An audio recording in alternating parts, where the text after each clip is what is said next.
Welcome back to Council Chambers, first time in 2 years. I call the 2,353rd meeting of the Milwaukie City Council to order. This meeting is being conducted in person at City Hall and by video conference. The public may participate in this meeting by coming to City Hall, joining the Zoom webinar, or watching on the city's YouTube channel or Comcast Channel 30 in city limits. There will be opportunities for the public to speak during the community comment time and during the public hearing. If you would like to address council, you may come to City Hall.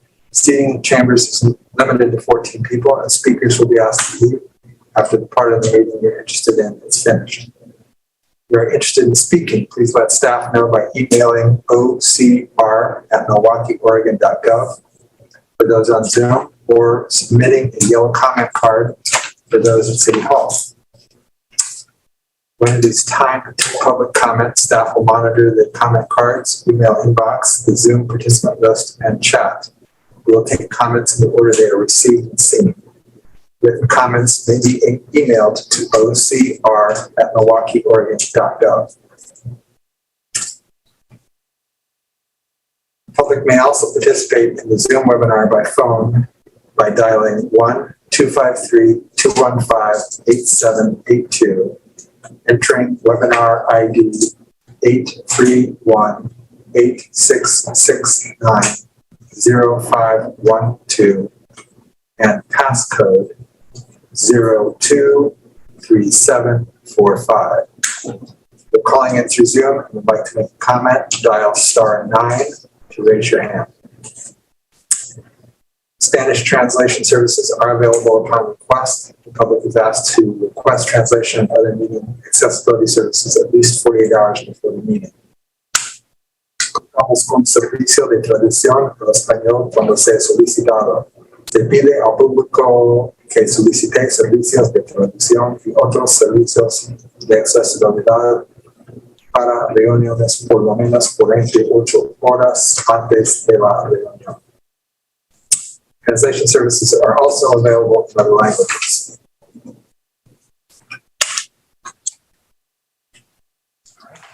Please join me in the Pledge of Allegiance. Pledge allegiance to the flag of the United States of America and to the republic for which it stands, one nation, under God, indivisible, with liberty and justice for all.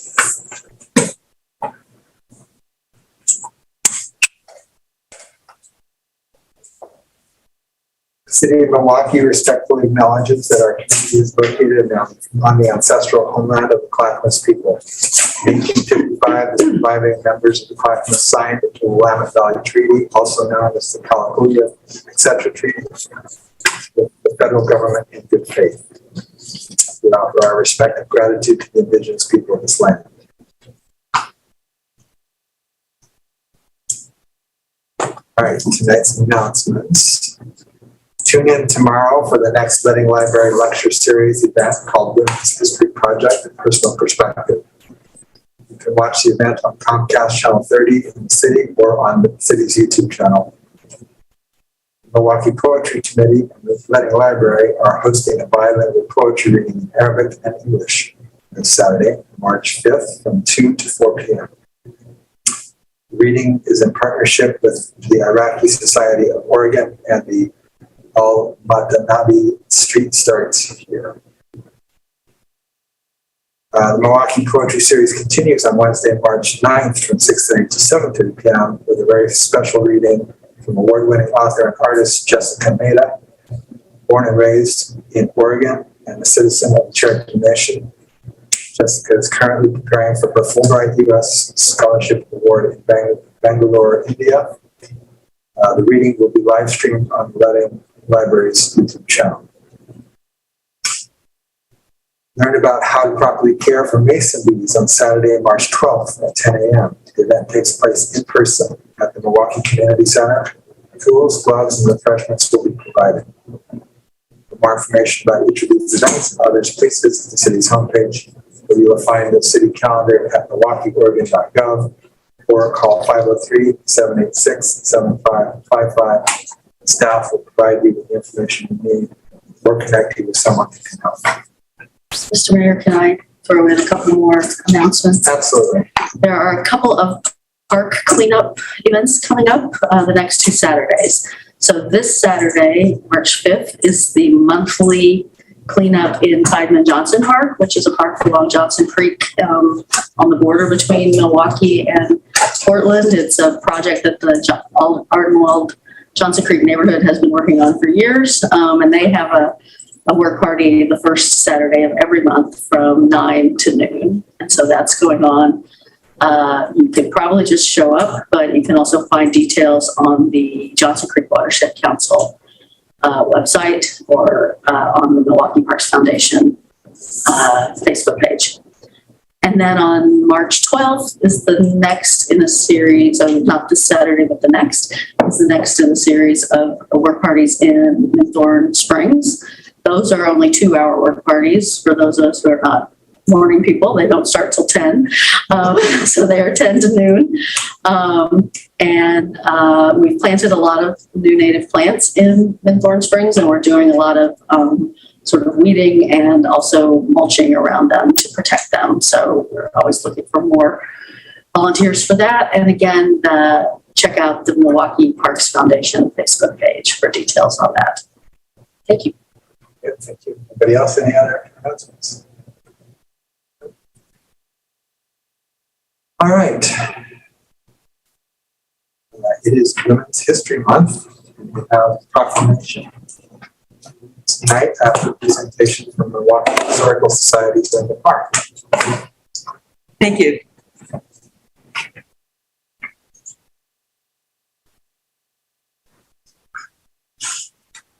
My name is Linda Carr. I'm a board member of Milwaukie Historical Society, the owners and operators of the world's largest museum dedicated to Milwaukie, Oregon.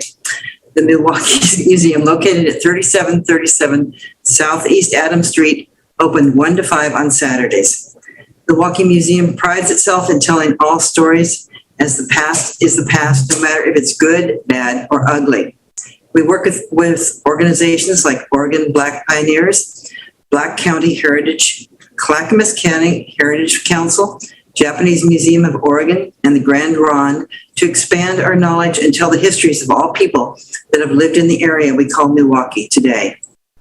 Join Milwaukie Museum tomorrow, along with our partners, City of Milwaukie, Ledding Library, and Willamette Falls Studio, as we are proud to present the second Ledding Library lecture series this year, entitled Women's History Project, a Personal Perspective, Wednesday, March 2nd, beginning at 6 p.m. Join us for a celebration of Milwaukee's women as Amelia Gonzalez Clements, a trained anthropologist, will discuss Milwaukie History Society's Women History Project, the process, the interviews, and the findings of her amazing research. The program will also include personal stories from the people that knew them best. Featured will be former Mayor and State Representative Carolyn Tomei, Nancy Wittig, a lifelong resident of Milwaukie and Ledding Library employee for over 45 years, Elizabeth Start, a social justice and sustainability champion, and Enid Briggs, a matriarch to both Minthorn Church and Milwaukie Museum. History will record their accomplishments, but the personal stories will show us the true loving and caring nature of our women in Milwaukie. We will also have a special address by Milwaukie City Councilor Catherine Hayes. Due to COVID conditions, we will not have a live audience, but you can watch on Comcast Channel 30 or on City of Milwaukie YouTube channel. Find it online the day of the event by visiting the city calendar at www.milwaukieoregon.gov. To learn more, check the Milwaukie History Museum Facebook page or visit the Ledding Library for more details. I'm here to present a Women's History Proclamation. As we all know, women play a vital role, not only in Milwaukie politics and government, but also shape the character of what we call Milwaukie today. In the past, women have played a key role in family raising and gathering.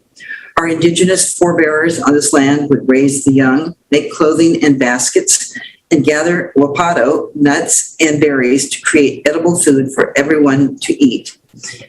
Even over the Oregon Trail, and once the white settlers came, Milwaukie women would be the prime caregivers, run the households, and provide education. As women were more accepted into the workforce, women like Florence Olson-Ledding and Nell Martin broke barriers and created income beyond nursing and teaching. During the 1940s, women like Enid Briggs worked at PNC Tools and other factories, creating parts for the wartime effort and keeping the American economy moving. And by the late 60s and 70s, women like Dorothy Hadley were running their own business and creating success. During the 1980s, women burst into the political scene, like our first female mayor, Joyce Burgess. Since then and always, Milwaukie have never looked back Milwaukie has never looked back and have institutionalized women as a dynamic and fundamental souls of Milwaukie. Thank you again for permitting Milwaukie Historical Society to speak tonight. To learn more about our Women's History Project and 4 great women of Milwaukie, please watch tomorrow at 6 p.m. on either Comcast Channel 30 or City of Milwaukie YouTube channel. Now, Mr. Mayor, will you please read the proclamation?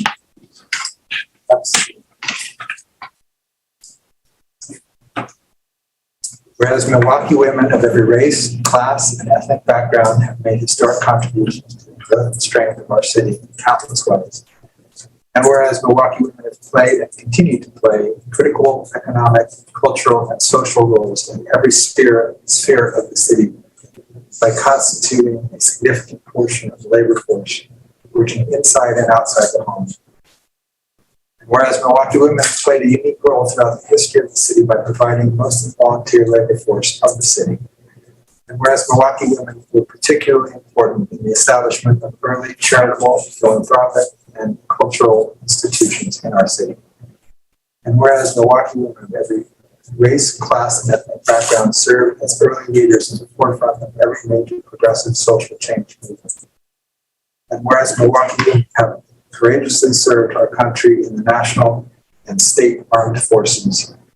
And whereas Milwaukie women have been leaders not only in securing their own rights of suffrage and equal opportunity, but also in the industrial labor movement, the civil rights movements, and especially the peace movement. And whereas, despite these contributions, the role of women in Milwaukie, Oregon, and our national histories has been overlooked and undervalued. Now, therefore, I, Mark Gamble, Mayor of the City of Milwaukie, a municipal corporation in the County of Clarence in the state of Oregon, and the full support and sponsorship of the Milwaukie Historical Society, do hereby proclaim March 2022 to be Women's History Month in Milwaukie. We recommend its observance with appropriate programs, ceremonies, and activities.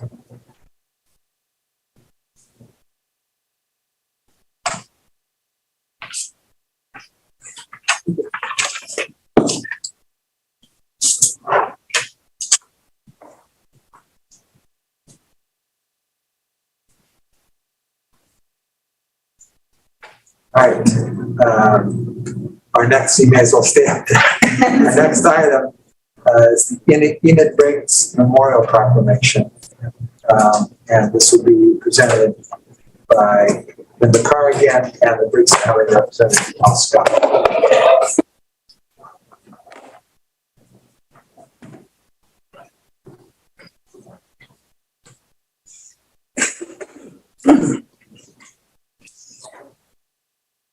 Hello again. My name is Linda Carr, a board member of Milwaukie Museum and president of Milwaukie Garden Club. I'm here tonight to honor Ms. Enid Briggs, a volunteer, a teacher, a devoted congregant, and mentor to all she touched.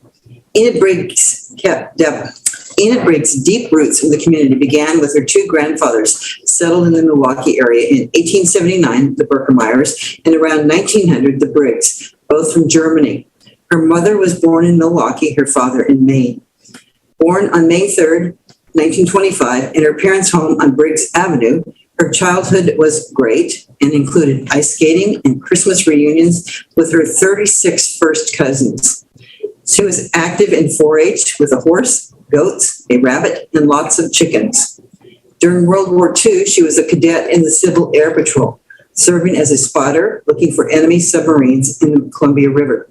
She graduated from Milwaukie High School in 1943 and worked at PNC Tool Company making tools for the Army and Navy for 3 years. Ms. Briggs graduated from George Fox University and later Linfield College. She also took classes at Portland State University and studied marine biology at Oregon State University. Her subjects were physical education, biology, and history. Ms. Briggs was a mentor to hundreds of students she called her kids, including myself, with whom she stayed in touch. Starting out coaching women's sports at George Fox, she then taught at Napa High School in Astoria, Oregon, from 1953 to 1974. She went on to teach at North Clackamas Christian School from 1974 until 1987. During those years, she coached various women's sports, including track, softball, basketball, and volleyball. During retirement, Ms. Briggs continued working with children in a foster grandparent program, then volunteered at Billquist School and worked at Parrot Creek Boys Ranch. Always the educator while living at Deerfield Village Assisted Living Facility, she taught a weekly nature club and a history club. Ms. Briggs was a charter member and lifelong volunteer of Minthorn Church, which became Milwaukie Covenant Church, including teaching Sunday school for many years. She was very involved in the Milwaukie Garden Club and the Milwaukie Historical Society, serving as a board member for both. Researching the area's churches, collecting artifacts, and volunteering to staff the museum after Madeline Bowl passed away. Ms. Briggs recently passed away, but not only did she leave a lasting legacy to Milwaukie, but also to all of her kids. And there's Enid, here tonight to share more about Enid Briggs as her nephew-in-law, Al Scott.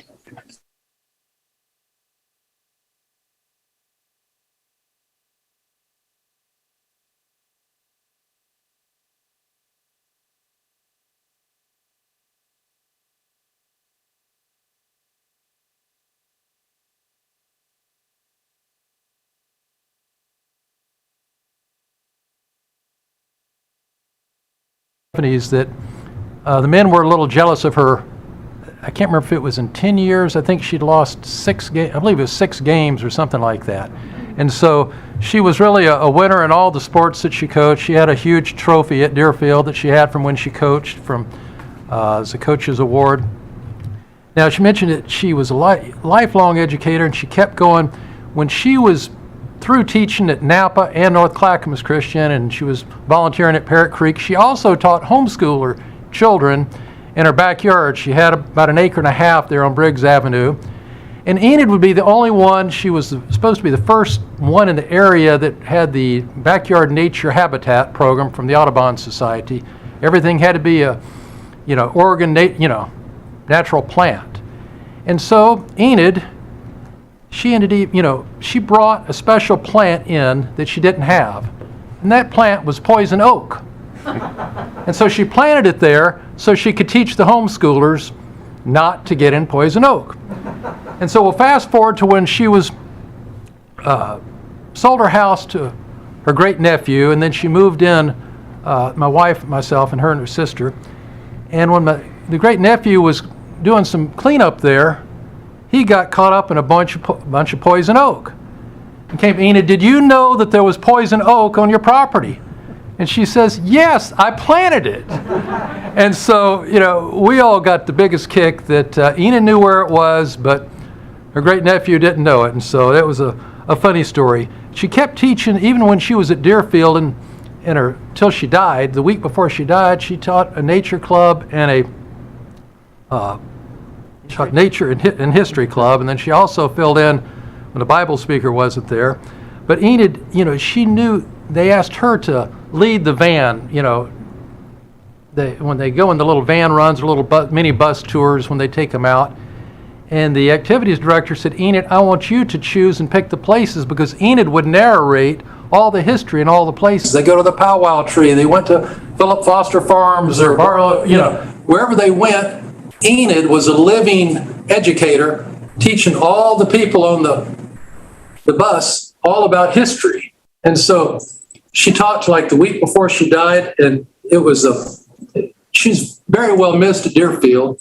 One of the activity director there said, bingo will never be the same without Enid Briggs. I said, why?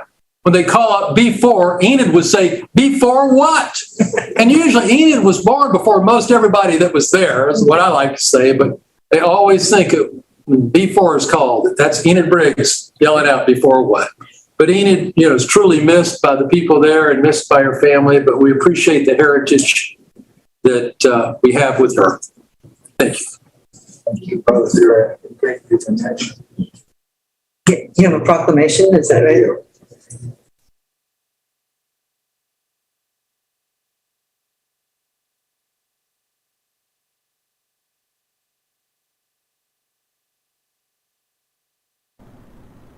Whereas Enid was born on May 3rd, 1925, at her family's home on Briggs Avenue, just south of Milwaukee city limits, and attended Milwaukie High School. And whereas during World War II, Enid was a cadet in the Civil Air Patrol and served as an observer looking for submarines along the Columbia River. And whereas Enid was a lifelong educator, receiving degrees from George Fox University and Linfield College.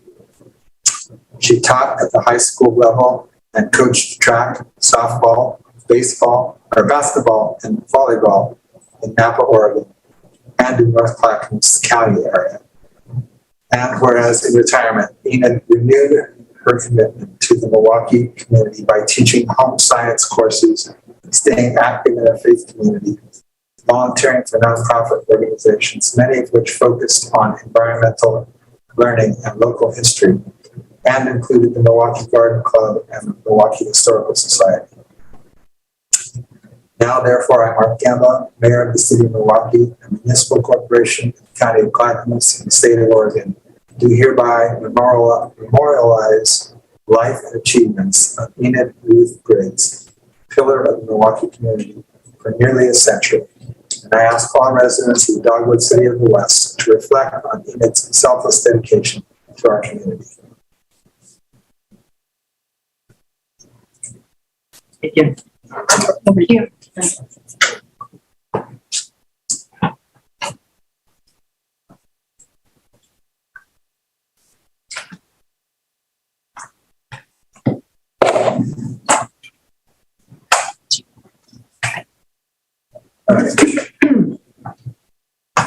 Next item is city manager updates. So I don't have a ton. We actually had our budget committee meeting last night. So if anyone is interested in hearing more about the big projects that are going to be coming through the city over the course of the next few years, it's well worth watching that presentation. I thought the staff did an excellent job of giving us a really great overview. We also touched a little bit about the new city hall and where we are on that process. So I just wanted to make sure it's on this discussion as well, that we have replatted this parcel. We're in the process of actually, what is the term? We're replatting it. It's at the county, but it is recording it. Thank you. So we're in the process of recording it at the county, and then that parcel will be up for surplusing by the city council, and then we will be putting it out on the ground for somebody to hopefully come and reutilize our building and make some proposals about how we can use the space differently. We're really excited about that opportunity. So those are some of the big things that are happening right now here at the city. I think the only thing I would just make a note of, because Scott said it in an email, but just so people know, right now we're used to being on air and we're talking differently than we have been in the past. So we're not projecting in the same way, which means that we're not getting it as clearly onto the cameras and also to others in the room. So as he was saying, just try and yell a little bit. It feels weird because we've been so quiet, but it is going to, especially with face masks for the next couple of weeks, it's going to be harder. We will be taking the masks off at the discretion of counselors starting on March 12th. So we have one meeting where we're going to be going to Grand Ron next week. Then the meeting after that, when we're back in person, it'll be up to the discretion of council on how you want to handle that. Is there a discussion you'd like to have about masking in this room, or are you comfortable with where we're going at the state level? I'm comfortable. So it'll be optional both for the public and for council members as to whether or not you choose to wear a mask. Same thing to staff, but we'll respect whatever choice anybody makes and we'll move forward with our business. That's all I have tonight, Mayor. Can I ask a question logistically? Are these lights on? Yes. Okay. They don't do anything for the room. They just, Or are they not doing anything for Zoom? They are on, and there is a PA system that can be activated in here, but we're kind of having troubles because we got to time it with the Zoom sound system and the room sound system. And our AV folks at Lima Falls, Josh, you're watching, I know you're in there. They're syncing it, but it's kind of catching one up to the other. So yes, they're live. Yes, they're hot. Reminder, yes, they're hot. And there is a PA system that can be raised in here, but when we do that, as our building has heard, we've been testing the last couple of weeks, it sometimes produces a nice squeal. So we're balancing all this. And Josh is in there working away at it. So yes, and. Thank you. yeah, I've noticed it's not only is the mask muffling, but the physical stricture of it changes the way I enunciate. So I'm stumbling over words more. It's interesting. I haven't really paid attention to that this whole 2 years. No, and even earlier tonight, when one of the members of the audience was here and we were having a discussion, it was really hard to hear me too. So I recognize we're all doing it. It's just a different way of communicating than we're used to. All right. This is the part of the agenda during which council will hear community members' statements regarding city business. Those wishing to speak, please submit the yellow comment card if you are at City Hall, or email ocr@milwaukieoregon.gov, or raise your hand at Zoom, or write a comment in the Zoom chat to indicate you wish to speak. If you are calling in through Zoom and would like to make a comment, dial *9 to raise your hand. Before you make your comments, please state your name and city of residence for the record. If you would like the city to follow up with you, please submit your contact information to ocr@milwaukeeoregon.gov. This council has other business items on the agenda this evening. Speakers will be limited to 3 minutes each. Because information provided during the community comments may be new, the city manager will respond at the next council meeting to those comments that require follow-up. Before we begin, is there follow-up from the Friday, February 15th? Or from the February 15th community comments? There are not. Okay, so just to be clear, this is anything to do that's not the hearing. If you're going to comment on the hearing, that will come in a little bit. This is just any other city business. Do we have anybody online? Mr. Mayor, at this moment, I see no hands raised and I see no email.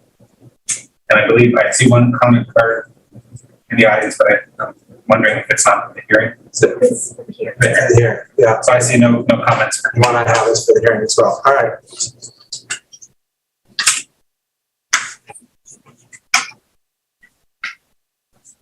Tonight's consent agenda includes minutes of the City Council for February 1st, 2022 work session and February 1st, 2022 regular session. A resolution. Have the whole name. Hang on, give me a second.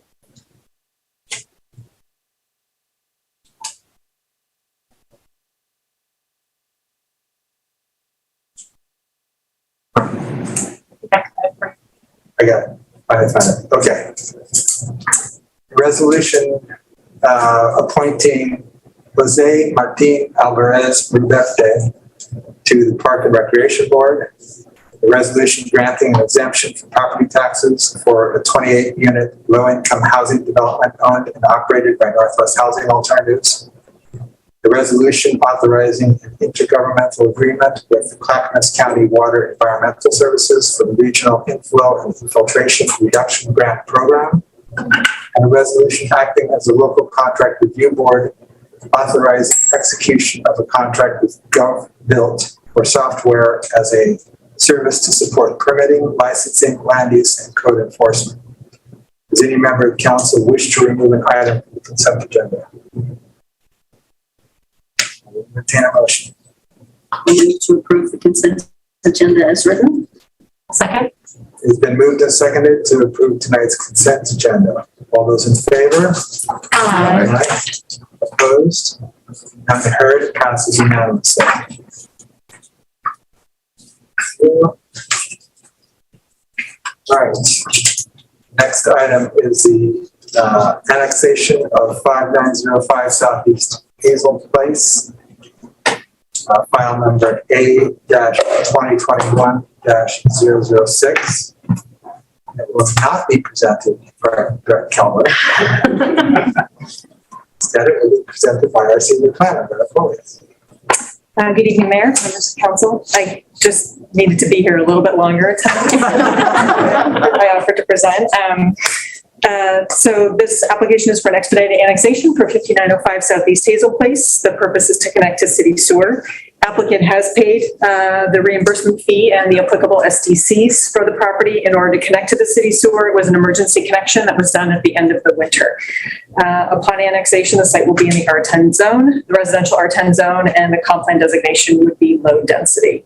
Current use of the property is a single unit dwelling. It's a house. Notices were sent to all the surrounding properties, city departments, other government agencies and districts as required. No comments in opposition were received. And staff does not believe there are any adverse impacts to annexing the property into the city. I'm happy to try to answer any questions for Brett if I can. Thank you. Yeah, come up with a hard one. Well, I'm always curious when it's an emergency, is that because a septic failed? Correct. Yes. So that we allow them to connect. They've paid their fees, but they have to submit the annexation application, but allows them to get the plumbing permit that they need through the county to connect in advance. Questions? All right, excellent. Then I'll move for the first and second readings by title only and not adoption of the ordinance annexing tract of land identified as tax lot 1S2E30DA05100 and located at 5905 Southeast Hazel Place into the city limits of the city of Milwaukie, file number A-2021-006. I'll second. it has been moved and seconded for the first and second readings by title only and adoption of the ordinance annexing the tract of land identified as tax lot 1S2E30DA05100 and located at 5905 Southeast Hazel Place into the city limits of the city of Milwaukie, file number A-2021-006. Is there any further discussion? All those in favor? Aye. Aye. Opposed? None heard. It passes unanimously. Ms. Ober, would you please read by title only twice? An ordinance of the city of Milwaukie, Oregon, annexing a tract of land identified as tax lot 1S2E30DA05100 and located at 5905 Southeast Hazel Place into the city limits of the city of Milwaukie, file number A-2021-006. Again, an ordinance of the city of Milwaukie, Oregon, annexing a tract of land identified as tax lot 1S2E30DA05100 and located at 5905 Southeast Hazel Place into the city limits of the city of Milwaukie, file number A-2021-006. Mr. Stoffer, would you please poll the council? Councilor Beatty. Aye. Councilor Nicodemus. Aye. Council President Heisey. Aye. Councilor Faulkner. Aye. Mayor Gamba. Aye. Motion carried 5-0. Ordinance 2214. All right, now on to the main event. Comprehensive plan, housing, parking, code amendments, and ordinance. The public hearing on the proposed housing and parking code amendment file number DA-2021-002 is called to order. The purpose of this hearing is to receive the staff report on the housing and parking code amendments, take public comment, and continue the hearing to March 15th. This is one of several planned hearings on the comprehensive plan code amendments related to the housing and parking code amendments. Does any council member wish to announce actual or potential conflicts of interest? I see none. Tag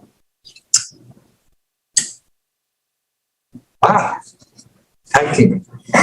Hi, here we are again. All right, good evening, Mayor, members of council.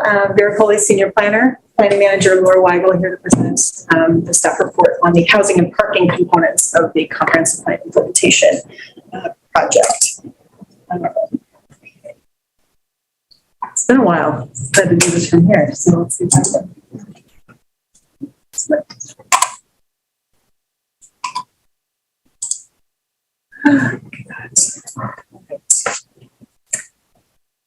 Parts of this presentation will seem very similar. Will seem very similar to what you've seen in the past couple of work sessions that we had in December and January.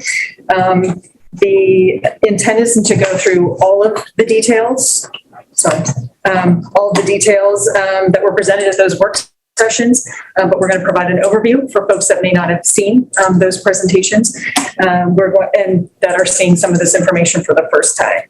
We're going to focus on the new information that's included in the slides. I'm also going to spend some time responding to some of the questions that we received from counselors since the last hearing as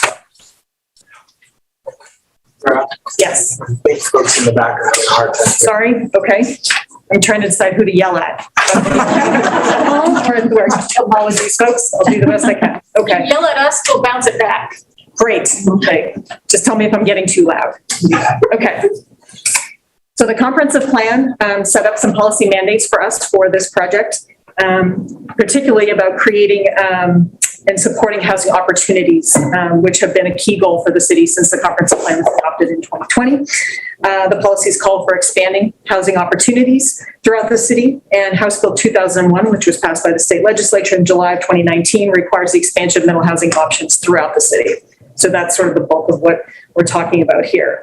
We've got zoning code and map amendments that will allow middle housing options in our residential zones that will move the city closer to realizing that goal of providing housing choice for all folks in Milwaukie. People who live in Milwaukie or who want to live in Milwaukie have different housing needs. And so this package of code amendments is trying to get to or try to address as many of those housing needs as we possibly can while still complying with the comprehensive plan policies and of course complying with House Bill 2001. The proposed code amendments, of course, allow different housing types to be built in all of our residential zones, and we'll get to that in a moment.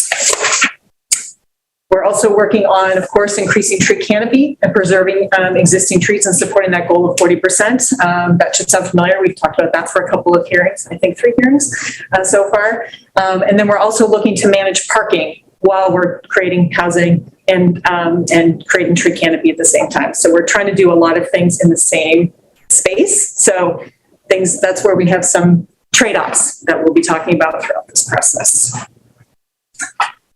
House Bill 2001, again, was adopted by the state legislature in 2019 and has some mandates, which requires that middle housing options be permitted in all of our residential zones in the city. And by middle housing, we mean everything between a single unit home and a multifamily apartment complex. So we mean duplexes, triplexes, quadplexes, townhomes or townhouses, and cottage clusters. So all of those types of housing need to be permitted in all of our residential zones, and the code amendments reflect that. So let's start with the zoning map, because that's kind of where all of this starts. This is our existing zoning map. What you see circled in red are existing residential zones. We have 8 residential zones right now. So one of the goals of this project was to try to consolidate those zones and see if we could simplify that map. And so what we've done, or what we're proposing to do, is to consolidate those 8 residential zones into 6. So what we're leaving alone are what we currently call our medium and high density zones. So R1 through R3, those are staying as they are as far as their zones and where they're located for now. We'll be taking on another code amendment project to try to consolidate those, but we have some conflicting uses that are allowed in different ones of those zones. So it wasn't an easy sort of, we'll just consolidate them all, like the low density zones, the R5 through the R10. Those we have consolidated, or we're proposing to consolidate into one zone, the RMD, or the residential media or moderate density zone. The high density zones are currently staying as they are from a zoning map perspective, but we'll be coming back to you with a proposal on how to consolidate those. But we need to address some conflicting uses and how they're permitted across those zones. We were hoping it'd be simpler, but it's not. But this, what this does from a zoning perspective, does address that comp plan policy of equitable distribution of housing choices throughout the city in all of our residential zones. Can you go back to I just want to see the R7 versus R5. Do you want the prior map? Oh, I'm sorry, our current zoning map? Mm-hmm. Okay. So the gray is R5, is R7? So the R7 is the yellow. The problem with the map at this scale is that what you're seeing in gray are actually all the property lines, because at this scale, the map is hard to see, but the bulk of our residential zones are R7, right, then R5, and then a smaller amount is R10. But the vast majority of our residential land in the city is zoned R7.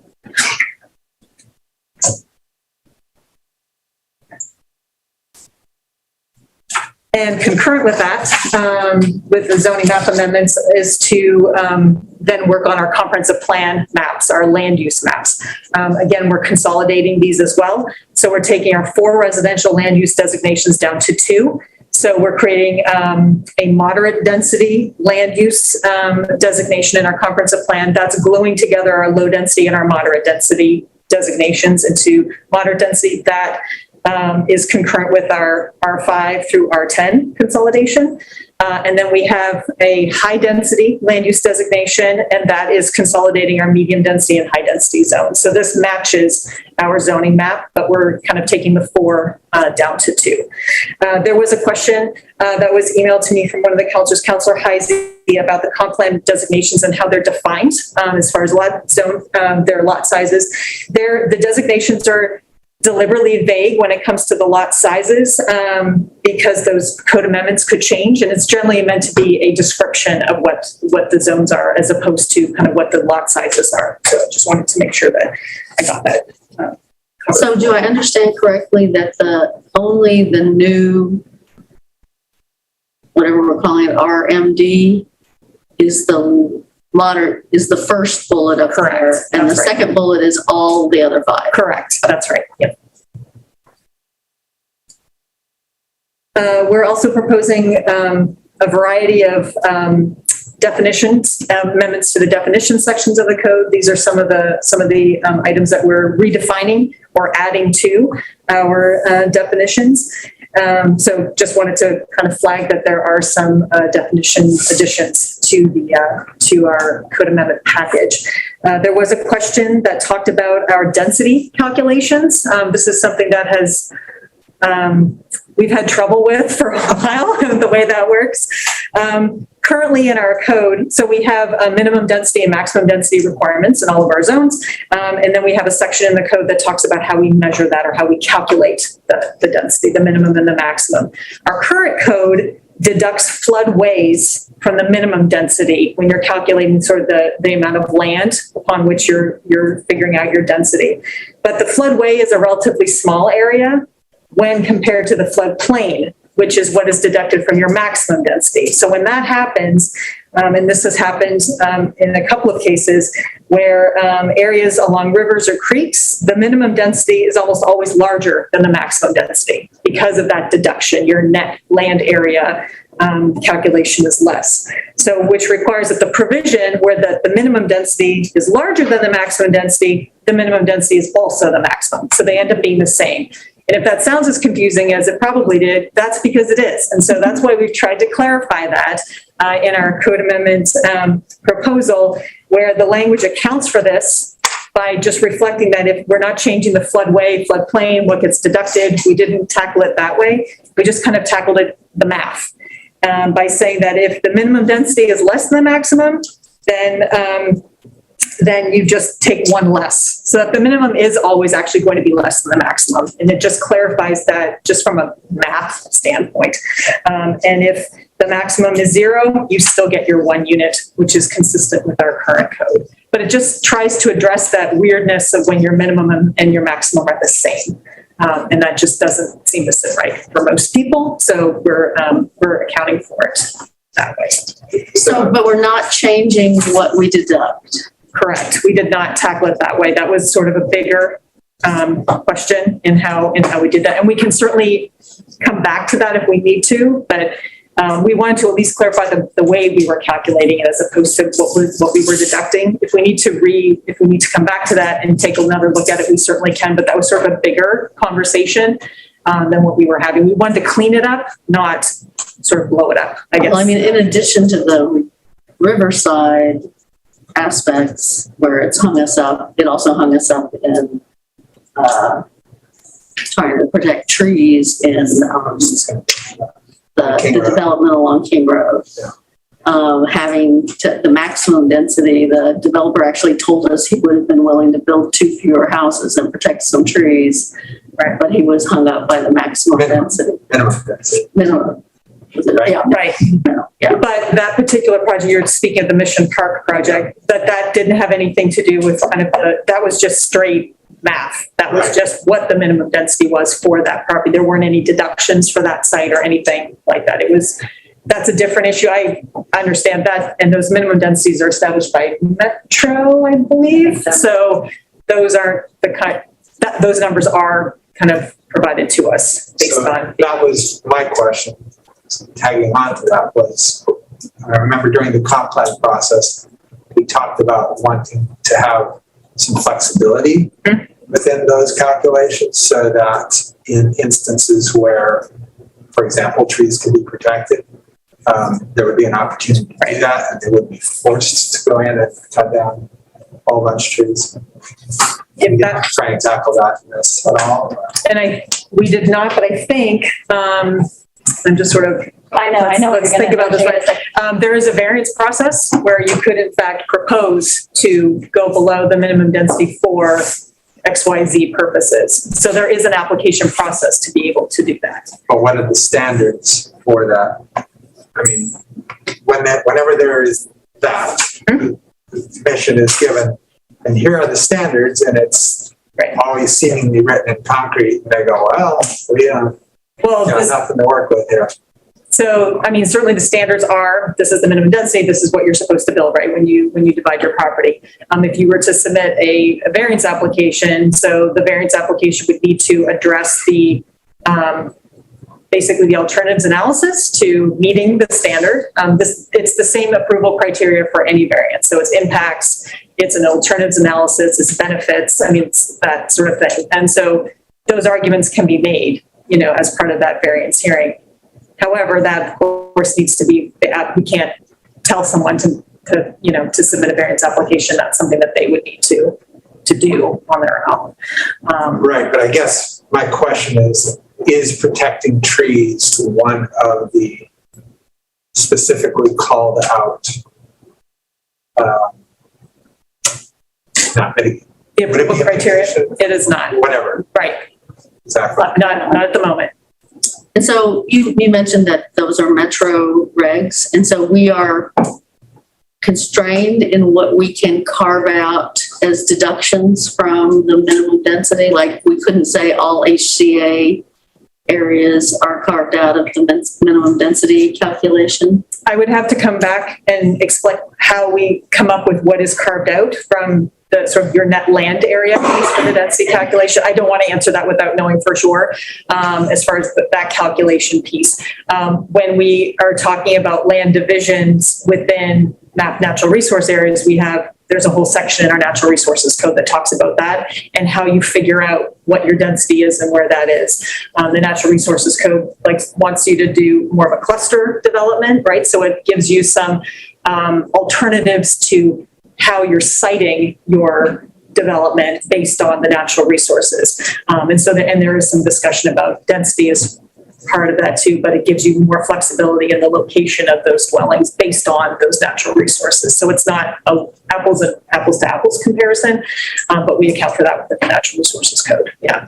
But as far as what gets deducted, it's a good question. I'll need to come back to you on that. I'm happy to find out. And so then, as part of that question is this the moment, since we're touching that calculation, is this the moment where we could add criteria within the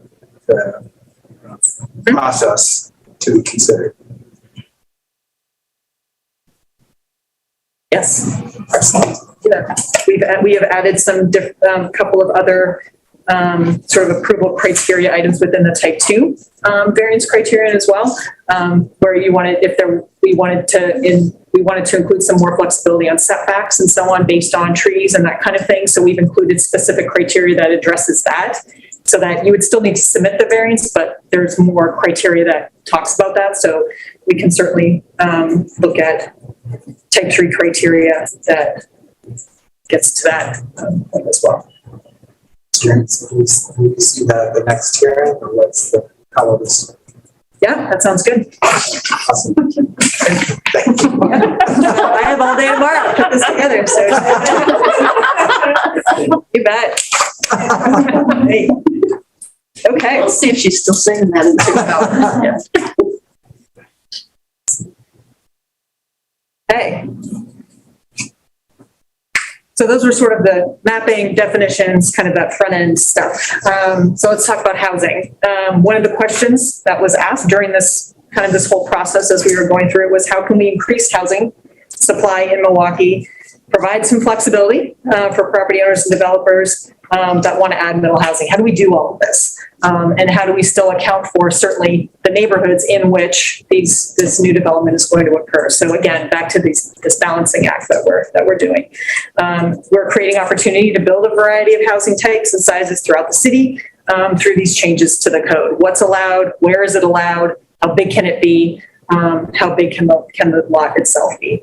Under the existing code, where we limit the form and the size and the development area on lots, we limit the types of housing that can be in certain zones. So a lot of that is now being spread out. And so more things are allowed in more places. This chart summarizes what is permitted where and what we're proposing. And as opposed to putting this in zones, again, one of the ideas behind the zone consolidation was frame this around lot sizes as opposed to zones. House Bill 2001 already lays out what are requirements, sort of the minimum requirements for lot sizes for different housing types. Duplexes have to be permitted on any lot that also allows a single family, no matter what size that is. Under the House Bill, triplexes must be permitted on lots of at least 5,000 square feet. Quadplexes on lots of at least 7,000 square feet, cottage clusters on 7,000 square feet, townhouses on 1,500 square feet. So that's already laid out in the statute. Those are the minimum lot sizes we would have to permit. As part of this process, through the community committee that we had, the CPIC committee, we put together a series of proposed code amendments and sort of laid out what those lot sizes would be, reflective of House Bill 2001.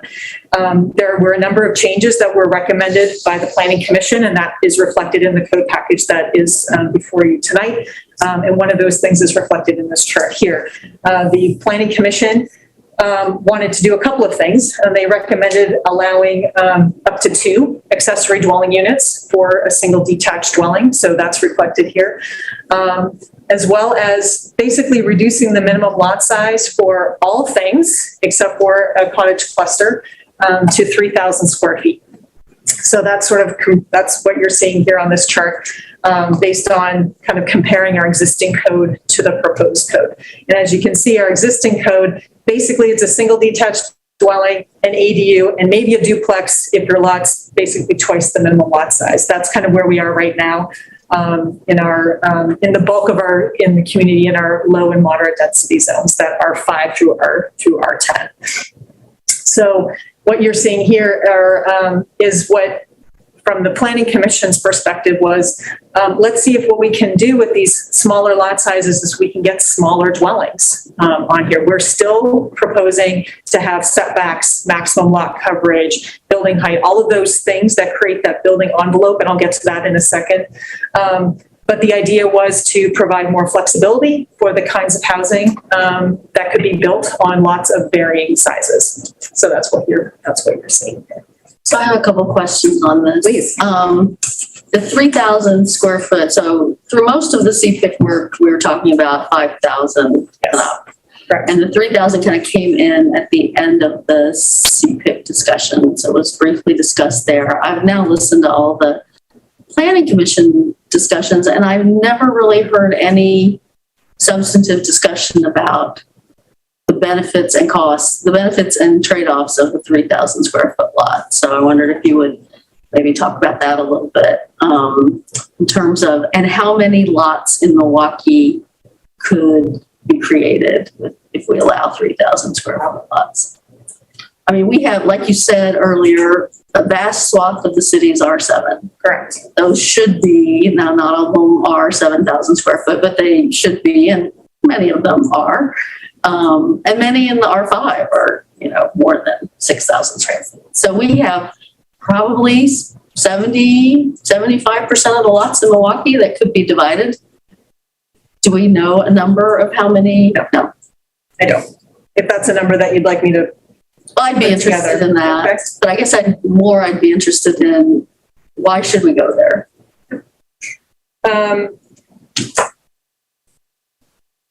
I guess the way I will answer that, and I don't want to speak for the planning commission because I'm speaking for the code that, as they recommended it. So what going down to 3,000 square feet would do, and I think this was something that was reflected in their discussion. There was at one point, you might recall, a discussion of having 0 square feet and not even have a minimum at all, and just rely on our development standards to govern what was going to be built where.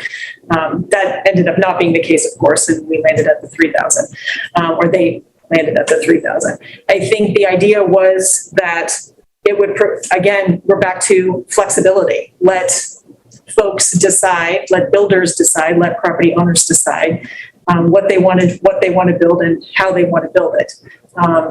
If we limit the size of the minimum lot size, then we're limiting what can be built. And the idea was, I think, again, and forgive me, any of the planning commissioners that are watching right now, but I think the idea was back to this idea of flexibility and being able to see what the market would provide on smaller lots. The idea being that those homes would likely be smaller and hopefully then less expensive. So I think, there are a lot of assumptions being made when you say something like that, but that was the idea that we could do more with a wider variety of lot sizes and a wider variety of housing types that would be permitted on those smaller lots. And again, the development standards would still apply. So you'd still have the same setbacks and the same height limitations and the same minimum vegetation, that kind of thing. I guess I'd be curious to know also about experience of other cities that have created lots that size. I sent around to council a couple of months ago, a picture of a friend of mine's lot in Camas, which is a 3,400 square foot lot. And I think my fear is that creating lots that size totally undercuts the idea of middle housing, that what we will see will be just smaller single family housing, because that will be the easy thing to build. It'll be, or what people will think is the easy thing to sell. It's hard for me to imagine a triplex on a 3,000 square foot lot, just doing the math about what the size of the units are. I mean, it's an interesting experiment, but yeah. Anyway, I would like to know the experience of cities that have the size of lots and what they're seeing on them. Do the best I can to get that information. It might not be in the staff report. I'll bring it to the hearing. How about That's that? fine. Am I misremembering from because I watched it quite a while ago, commission meeting when they started talking about that, were they talking about land value being a big part of the cost of houses and reducing the land size, therefore the value reduces? That's part of it too. I think that's all part of that calculation and trying to figure out what is the development cost of a project. So, okay. Yes. Yep.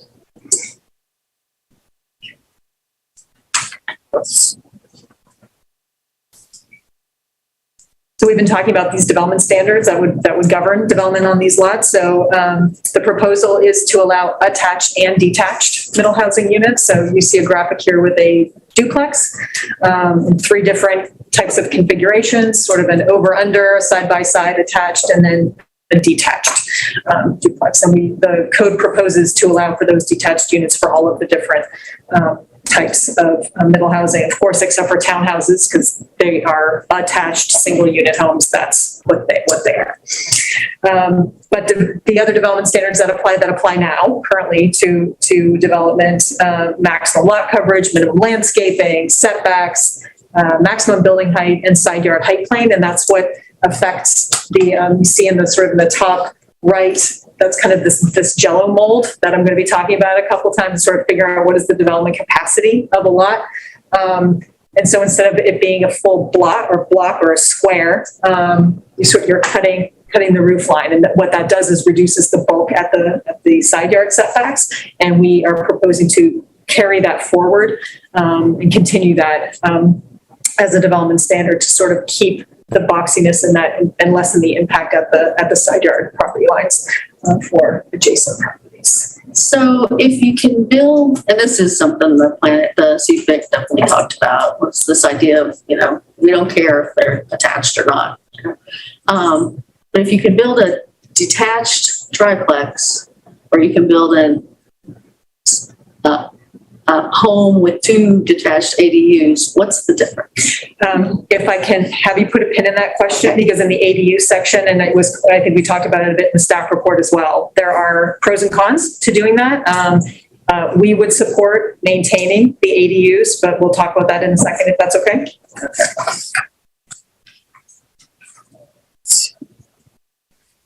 Building height was something that came up at one of our work sessions.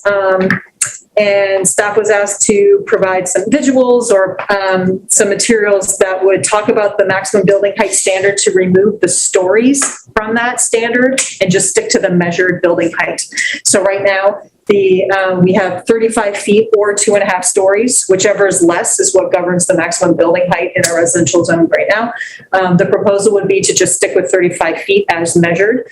Our code calls out how you measure the maximum building height based on the roof type. So it's specific to the roof. What in the staff report, and there's some images here, most of our new single family homes or single detached homes that have been built over the last several years are right around 28 feet-ish. We haven't seen, I was sort of going through all of our permits, and we haven't seen any that have gone over 29 feet measured height. So we're not even getting to that 35 feet. A lot of that does have to do with the way we measure building height based on roof style, but it also has to do with that side yard height plane. So we wouldn't get sort of a 3-story box that is 35 feet. It might be at the peak, but we have that side yard height plane. So that's why you end up with that sort of that gable roof style. Could end up with a box, you just have really big setbacks. Sure. Right. Well, and your staff report said that house on the right was 31 feet. 31, thank you. Yes, sorry. I knew we never got to the 35, but yes. I mean, I will say, because I live near that house, because it's set down, there's 2 things that reduce the sort of size of that house. One, it is sort of set down with that garage, and 2, it's on a arterial or a collector, right? So it's not in the middle of a block of 1-story or 2-story houses. I do feel like in some neighborhoods that would be a sore thumb. It would be drowning out the houses next to it, but I think that if I may, the measured building height is still what it is. It's no different under what we're proposing or what we have right now. So that house would still be here. It would still be what it is. The difference between removing the stories from it would allow for some more flexibility in how the building itself is divvied up, and you might actually get some more living space or an additional unit still within the same height or the same building that we would allow today. It also helps to address an issue that Stephen Lashbrook had brought up at one point or a couple of times about how we define stories if you have a walkout basement, in the back of your house, but you're at grade at the front. So it allows some more interior flexibility into the house and could, in fact, result in an additional dwelling unit within that same frame or that same jello mold house without changing sort of the height or any of these homes, would still be built. But if we remove the stories, we might provide a little more flexibility to provide some more living space. So that's how we would propose to address that building height. So the 35 feet is measured from the front, From grade. from grade at the front of the house, Correct. not at the back of the house. Correct. Eric, can I just ask a question related to the house on the third, number 3, with the slightly higher elevation, the 31-foot high? Yeah. That one is the corner lot house, I believe. There were 2 houses built at the same time. Yes. So, and the arterial is on the pointy side. Correct. Yeah. That we can't see over here. So if there were a house there, the side yard height plane would have perhaps moved that over a little, potentially, so that you didn't have that 31-foot peak right next to a house. The side yard height plane is measured based on its relationship to the property line, not to a house next to it. So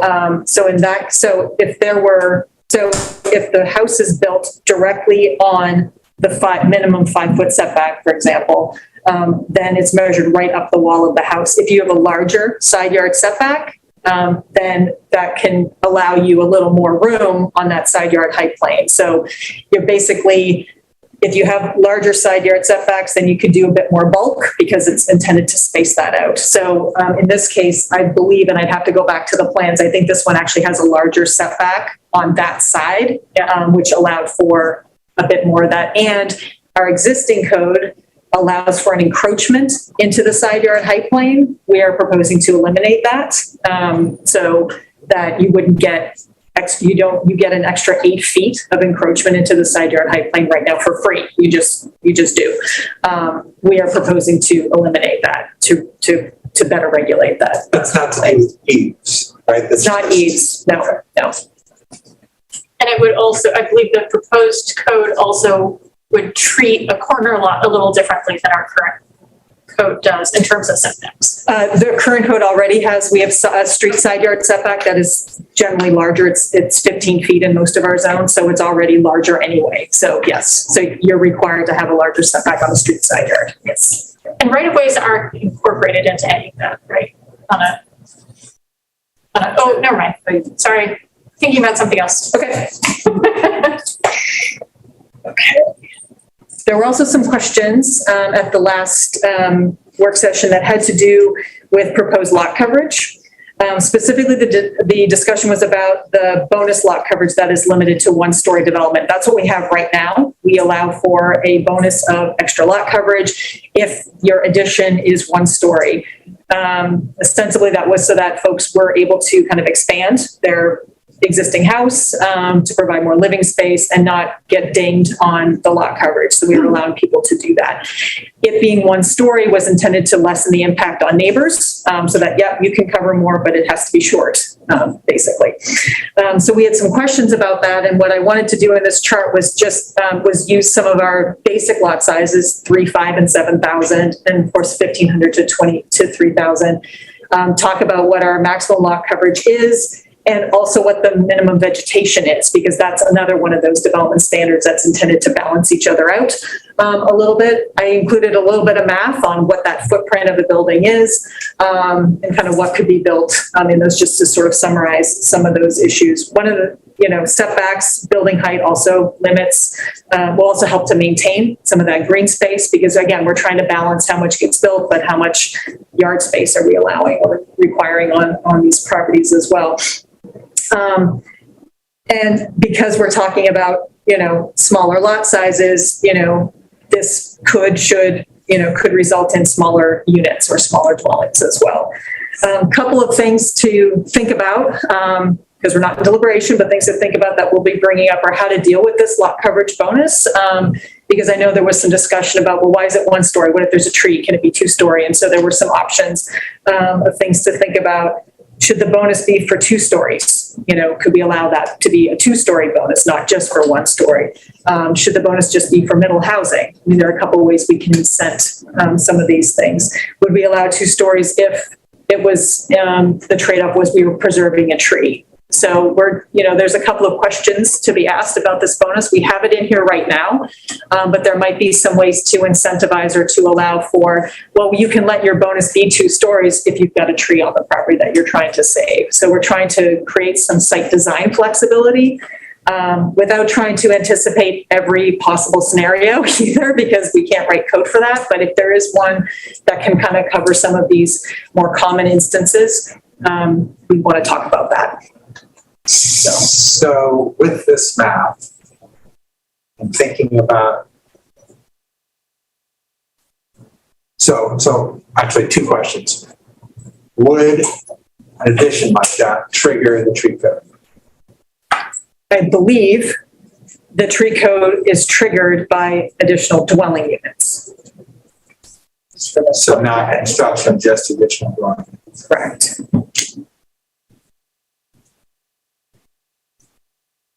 So then, if they're doing what we want them to do, then it pushes into,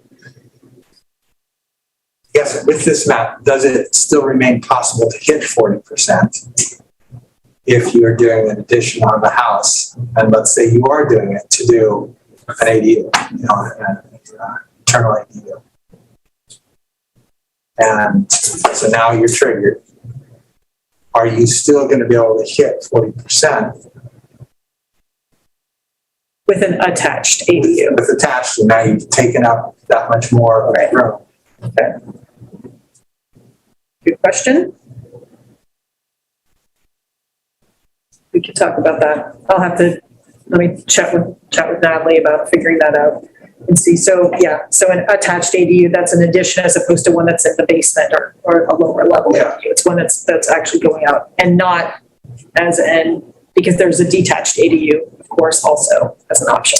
But that you don't get the bonus for that. This was intended to be for additions, not for accessory structures. Okay. All right. We'll come back to that. Okay. All right. So there's some questions about kind of just generally talking about what's allowed and what can be done. Again, back to this jello mold idea about figuring out what's the maximum allowed volume of a house. And this next series of slides is just trying to provide some illustrations about what could be built on a property, but what actually gets built on a property, and just trying to understand. And this balance can be used to sort of think about these varying lot sizes as well. Development capacity on a lot is managed through, again, all of these standards that we already have, setback, lot coverage, and so on. That's what we do today already. The jello mold, or sort of that box in that lower level, is that maximum allowed volume of a house based on all of these things. And it's the same for all lots of a certain size. Like this is what that mold is. That's how high it can be. Here's your side yard height plane and all of those things. A typical 5,000 square foot lot has an actual square. 35% lot coverage, that's a 1,750 square foot footprint. So that just kind of understands sort of what could be built as part of that development capacity on a lot. So we have a couple of images here of a 5,000 square foot lot and a 7,000 square foot lot. And then you can see underneath that, but that maximum buildable area, 4,300 square feet on a 5,000 square foot lot, 5,250 on a 7,000. So that there's actually a lot of buildable area on these lots. So what can I fit into that jello mold, right? Because again, those standards are still figuring this out. But if you imagine dwelling units at about 1,000 square feet, you could put 4 dwellings on a 5,000 square foot lot based on what that jello mold is. It depends on kind of how you want to structure that. So on your last slide, didn't you say 1,750? That's the footprint. The footprint, Yes. Right. So that's 3. How do you get to 43? Well, but you have the side yard height plane, so it's not 3 times 1,750 because you're taking out some because of the side yard height plane. So that's minimizing what might be that third floor, right? Because it's not a box; it's a tilted box at the top. Attic floor. So yeah, so that top floor is smaller. And if it helps to clarify too, just the point that this is what our development code allows now. We're not changing this at all. This has existed for years. So this isn't anything new. I just want people in the listening to understand that we've had this development code for a long time. Thank you. Sorry. Yes. Yep. Okay.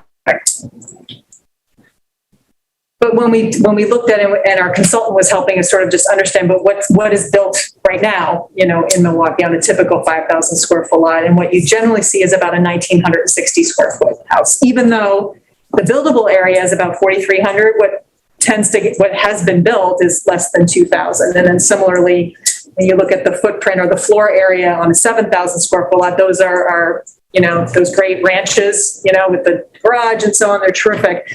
But that's a 1,500, 1,700 square foot house, but they've got much more buildable area that gets built, but that's not what's getting built. That's not what's been built, I guess. So when we look at what's been built, recently, that we see in Milwaukie today, this is from the Mission Park subdivision. So brand new, and so these are a little over 5,000 square foot lots. Built to the setbacks, so that they are right at those setbacks. I permitted, I think, all of these, so they're right there.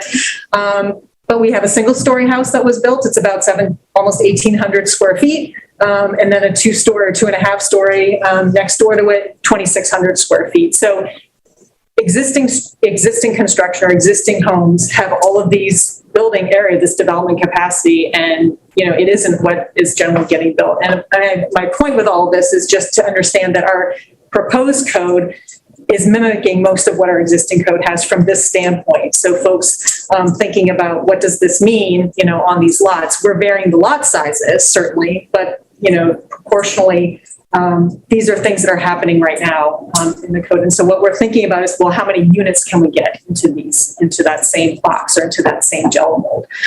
So there's more flexibility in how people utilize or builders are utilizing that same jello mold.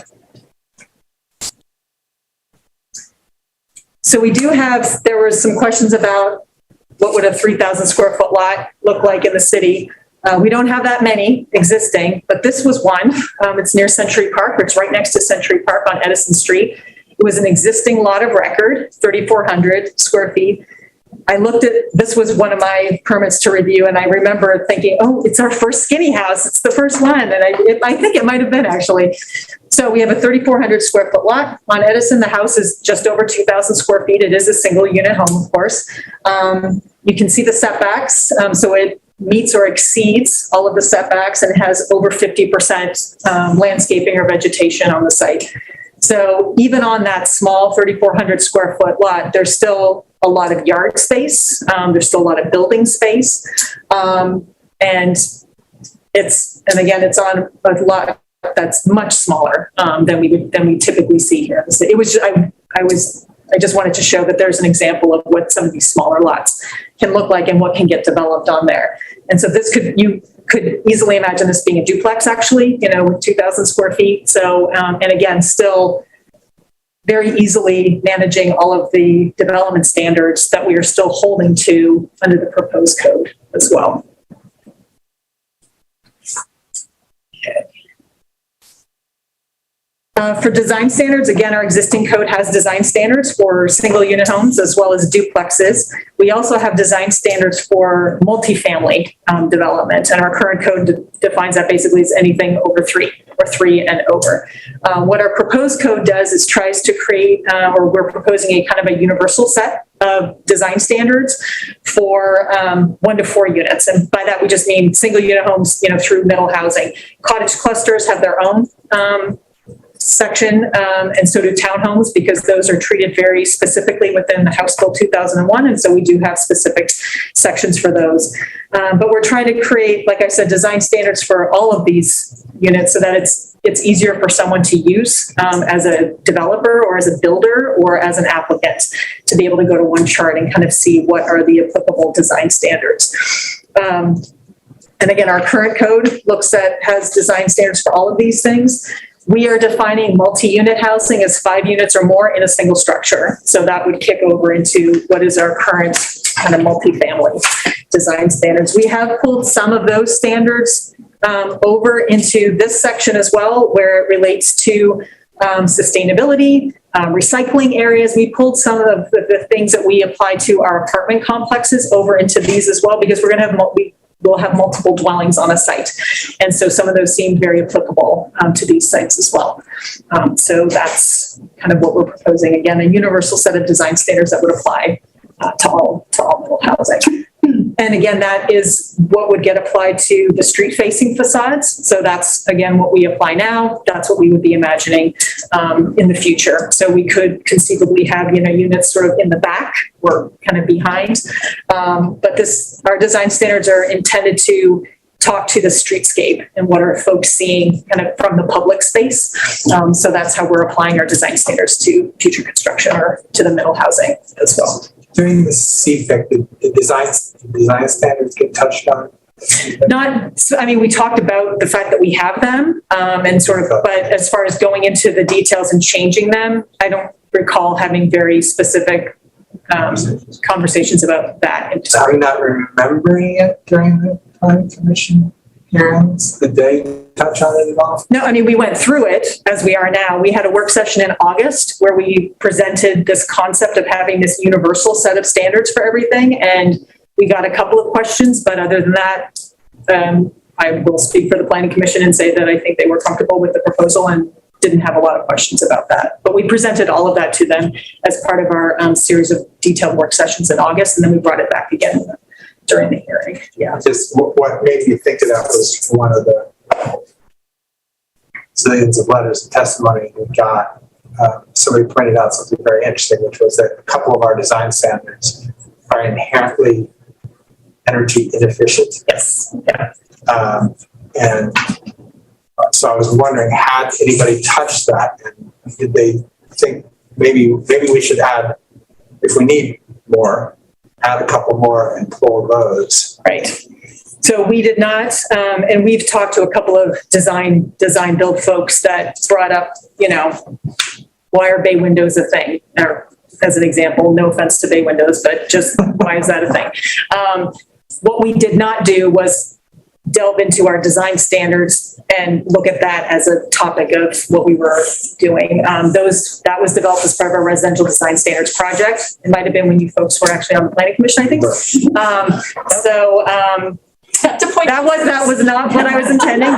Totally our fault. You would remember that. I wasn't here. So we're going to. Yeah. But so what we didn't do was, take a new architectural eye, to our design standards. We do have a variance process for that, and it's a type 2 process. So it's not a type 3. So our code anticipates residential design that might not be able to capture or not be able to use or have, I think it's 5 design elements you have to have as part of your design.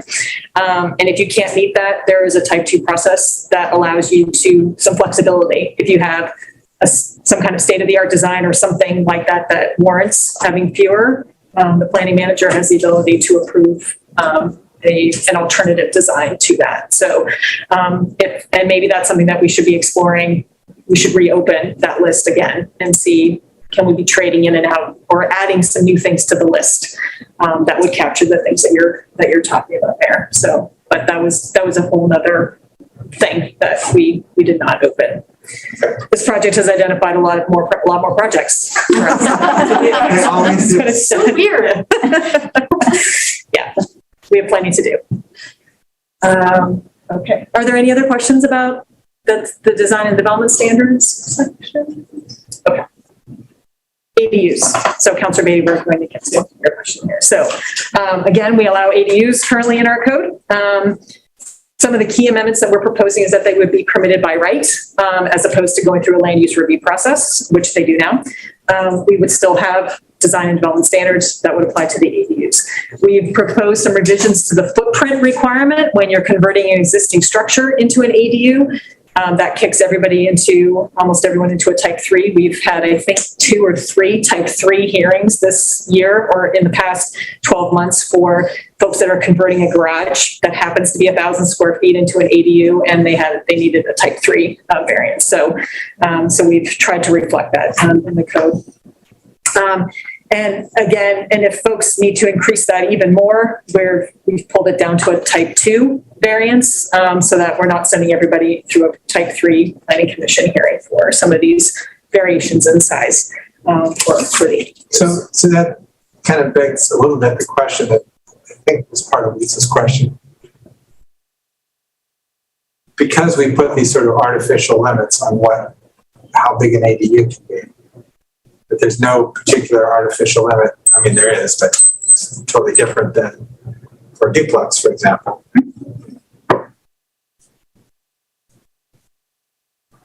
It begs the question of why do we have the limits for an ADU if we're just going to be able to say, oh, it's not an ADU, I'm turning my house into a duplex. Right. Good question. So when we compared this, and so this was intended to get to that question because you raised that question, I think it was at the January 4th work session. And so you're right, we could be having a conversation with someone that it's actually that you want that to be a duplex, not an ADU, and here's why, but there are trade-offs to that. And so what we attempted to do here is to compare what that would be, a house with an ADU or a detached duplex, what are the differences? And so as far as the SDCs, it's the same. A duplex and an ADU have the same SDCs. The house is different, but the ADU has a lower SDC. There is an affordable housing construction excise tax credit that we have. ADUs are exempt from that, at least until November of this year. Maybe that's something that our community development director can talk to you about some other time. But that exemption is part of that now. So there's a reason to want something to be an ADU, at least right now, because there is that incentive. Minimum parking, depending on where we land on the parking situation, we cannot require parking for an ADU. That's state law. So if the parking discussion changes or however it lands as part of this, ADUs always don't have to have parking, don't ever have to have an off-street parking space. So that's an incentive for something to be an ADU. That may matter to someone when they're setting up their design for their site. As far as the setbacks are smaller for an ADU. If you're building a smaller ADU, you get smaller setbacks, especially in the rear. The rear yard setback for a 600 square foot ADU or smaller is only 5 feet. For a duplex, it's 20. So again, there are some incentives to wanting something to be called an ADU instead. The design standards for an ADU are fewer. Depends if your duplex is street facing or not, of course, but an ADU only has a couple things that they need to have, as opposed to a street facing duplex. You actually might need to use those things and other standards. So duplex counts towards density, ADUs don't. So there may be some scenarios where it benefits someone to be a detached duplex. It may benefit others to be an ADU, and there's no incentive to build a duplex smaller, but there is for an ADU. And so we think it's important to still have something that still controls for the size, because we do offer some incentives for it being a smaller unit. So going back to the design, I always forget what that's called, the list of design standards you have to get. Yep. If you did a 2-story duplex, you wouldn't have, and it was street facing, you wouldn't have to have 10 of those. No, it's the one. So if you turned your garage into a duplex and it's still attached to the house, it's already got to 5, would you need an additional 5? No. So if you're, and our code talks about conversions, additions to the street facing facade. So it depends on how large it is, what standards get triggered. For smaller additions, I think the most, for the smaller kinds of additions, you have to meet the minimum glazing requirement, right? And it's just for the addition, not for the whole house. So we have triggers of square footage of additional facade, street facing facade, for what standards get triggered, and it doesn't get doubled. It's intended to be for the whole facade. Yeah. What does that next to last? What does counts toward density? Right. So by density. Yep. So minimum density, back to that question. So ADUs don't count towards that density count, but a duplex would. So, and that's in our code that, so if your minimum let's say your maximum density on your property was 1 dwelling unit, you can still build an ADU. So that doesn't get you over the maximum. Middle housing doesn't have a maximum density. That's again out of House Bill 2001, but that can matter sometimes. It mattered before. It won't matter so much now. But so that's why it was again another comparison between the duplexes and ADUs. So, but we did sort of take into account this notion of the different sizes and all of these things. So we did just want to note a couple of things. Again, on the parking, I'm going to be talking briefly about Senate Bill 458 with you sort of towards the end because that's come up a couple of times. That does not apply to ADUs, so ADUs don't get to be divided like middle housing does under the Senate bill.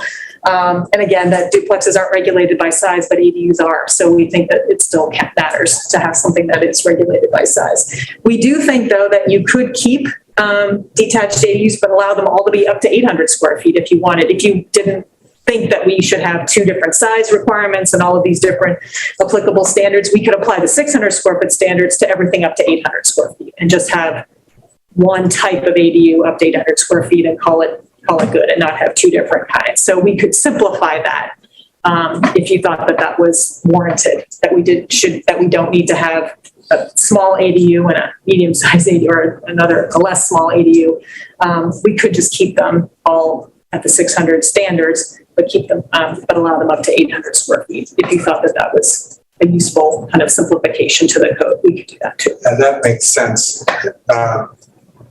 Do we still have the thing where the ADU has to be some percentage smaller than the original house?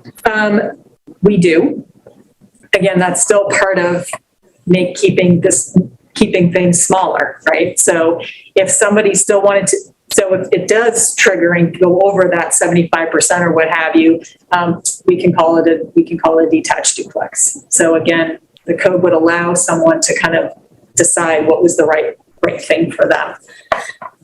Flexibility is the word of the day, I think. Is there any difference between an ADU and a detached duplex or an attached duplex? Well, I guess detached. Is there any difference in what we require in terms of building frontage improvements or anything? No, a new dwelling unit triggers frontage improvements. That's how the engineering department that's how Section 700 is calculated. So yes, it does. And then I wanted to ask about the first slide you did on ADUs, talked about the 3 years old when converted. Mm-hmm. How'd you settle on 3? That's actually, I have to wait, because I thought there was a 3-year discussion in the code right now. I know I didn't just make it up. Okay, well, I guess I worry there's a little bit, I mean, I get when somebody's got an old garage, that it's crazy to put them through a type 3 variance, but I'm thinking of a 20-year-old garage or a 30-year-old garage. I mean, to me, 3 years old is a little bit of an invitation to kind of game the system and build a shed and then say, oh, I want to convert it in 3 years. The code right now actually has a date of December 1st of 2012. And so I think when I did the math, it was either 3 or 5 years from when that was sort of set up. So, and I think that's where I came up. That's where I wanted to turn it into a years, not a date. But we can certainly talk about that if you think they should be older before they get converted. We can do that too. And one of the things about our code now, or the way it gets interpreted, we send people into this type 3, even if the ADU itself portion of that garage is still going to be 800 square feet. The fact that the whole garage is 1,000 sends you to type 3. So we're trying to account for, that's okay. Just make the ADU the 800 square feet, do something else with the remaining square footage in your, so I think we're trying to, again, work with folks so that we're not putting them through that type 3 process every time because they have an existing garage. So we're trying to account for that. Okay.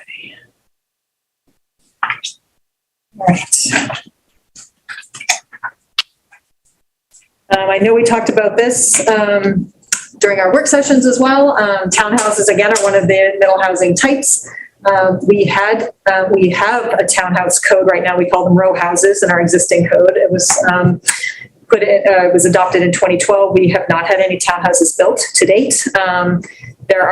Some of our standards are difficult to work through. Some of them, we've had some folks come in and want to do it. And in fact, this triplex off of Harrison wanted to be row houses, but the way the standards are written, they couldn't make it work with the minimum widths and where the garages had to be and so on. So this is a triplex. So this is a triplex on one lot as opposed to attached single unit homes. And that's the difference, that townhouses are on their own lot, even though they share a wall. So there are some requirements in the House bill of minimum lot size, minimum street frontage. We have to allow 4 townhouses to be before there's a break. So we are allowed to limit the number. It can't be a whole city block, of townhouses. They do need to be broken up. So we've reflected that in our code.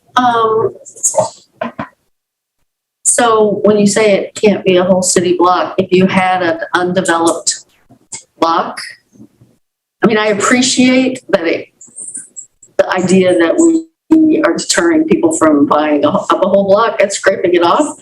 But if you had an undeveloped parcel, like that were in the Murphy side or some of our larger undeveloped parcels, can you do all townhomes? You can, but they can't. They're in 4 sections of 4, and there's a break in between. That's the provision. So you don't have this where you have just a whole wall of, there needs to be a break. You could still do multiples, of course, but they would be in blocks of 4 with a break in between.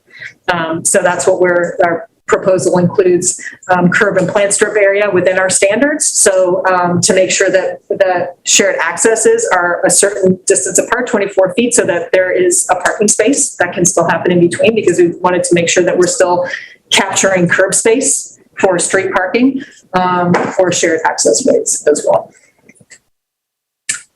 A couple of site plans about how something might work on a 10,000 square foot lot, or 2 5,000 square foot lots. So there's a couple of different ways that townhouses could be split, but I just wanted to show a site plan about how that could work. Blocks of 4 or 3 to 2, that kind of thing. Okay. Cottage clusters. Again, we've talked about this, so please stop me. We need to. I don't recall there being any specific questions coming out of this from the work sessions. But again, detached and attached homes clustered around open space. They're small in size and footprint. The House bill gives us very specific parameters for what our code can allow. The footprint for cottages, the amount of open space that is required. So there are some pretty prescriptive standards for cottage clusters, and we've included those. We've reflected those in our code. Again, homes that are affordable because of their size, because they are limited, and we're using the word small a affordable. So maybe I'll translate it to possibly, hopefully, less expensive housing. Seems to be a better way of talking about these. And these are multiple units, creating a community. In our code, they would be permitted on all lots over 7,000 square feet. We're limiting the building footprint. Lot coverage and maximum density do not apply to cottage clusters. So we're getting to it from design and development standards for setbacks, minimum amount of open space that they are facing. So there are different ways to get to that density and lot coverage. They're just different standards that still get you to how much green space is on a site. We treat them a little bit differently in our higher density zones versus the RMOD or the moderate density zone. We are proposing to allow attached units in our higher density zone. This is a site plan from Cully Grove up in Northeast Portland. This is a site plan of an existing cottage cluster development there. And so there are 2s and 3s that are attached for those cottages. In our moderate density zones, we are proposing that the units that are allowed to be detached only, to try to mimic a bit more the surrounding neighborhoods. It was Cully Green, 23 dwellings on that site. And the footprint of those units are between 460 and 800 square feet. So that's kind of where they are. The House bill requires that the footprint be no greater than 900 square feet. So this chart sort of talks about kind of what we're proposing for our code. And so we're talking about cottages in a cluster. So you could have multiple clusters on a site if you had a very large development site, for example. But the idea is that we are regulating how many cottages are within a single cluster around their green, so that it doesn't look like, hundreds of units all over the place. They actually would be sort of clusters, because we're trying to mimic that type and that style that the House bill is trying to get to as well. Give me, Yeah. one of those pictures reminded me of something. Mm-hmm. It's going back to ADUs, I'm sorry. Okay. No. The concept of, so a lot of the garages in Milwaukie are, in the older houses, the garage is set clear out, sometimes with barely 10 feet of driveway.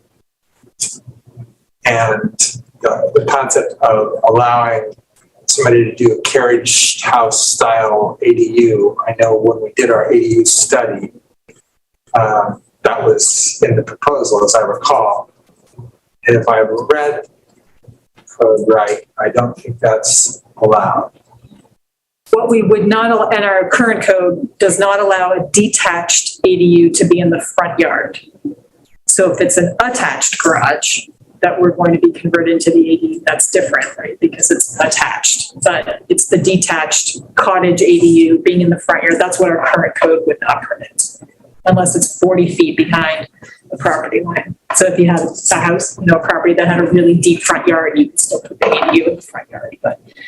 And so we hadn't proposed to change that, but are you suggesting that we should? Well, so then could you do a duplex? Sure, because as long as that front duplex unit still has that 20-foot setback or, meets the setback, Well, then the that's site. the question, though. If Right. you're converting the garage, it's already existing. Then, Right. Or adding the carriage house over the Above top it, of that sure. garage. So now we're talking about a non-conforming structure and its conversion to a different use. Right. So we probably want to think about that as it relates to our non-conforming code, and think about, there's a variance is always available for something like that. But I think we'd have to just think about the structure is non-conforming. Does it matter if we change the use from a garage into a dwelling? That sounds like a conversation at a staff meeting. We have those a lot. When that happens, when somebody has an existing structure and they want to convert it, I think we would just have to think about, we're just changing the use, we're not changing the structure itself. I've seen some- Yeah. Well, but I'm even asking the question, let's say you had a one-story garage. Yep, and putting a second Then story. we're proposing to make it the carriage Right. house style, where the housing is over the garage out of that for Right. an EDU. I've seen some very charming examples of that, actually relatively often. Yeah. Because that was a thing back in the day, right? Well, they did that over by Davis Graveyard. But I guess it's really, it's sort of side by side. It's not really out in front, but there's anyway. It's a good question. We can come back to you on that one. Thanks. Sorry, I didn't Nope. catch that during the ADU. Just something in one of those pictures I looked at. On this slide, can you explain why we would make the max smaller in the high density zone? Why would the max be smaller there? Especially because we're allowing those attached, like in your. Sorry, they are in fact the same. The slide is incorrect. It's the same. Sorry. Yep, I should have caught that before. No. They are the same. They're both 12. Yes, it's both 12. Okay. And again, we are proposing for there to be minimum parking requirements for a cottage cluster, given where they typically are located. So that's from the Planning Commission's recommendation that there would be an off-street parking requirement for cottage clusters, so 0.5 spaces.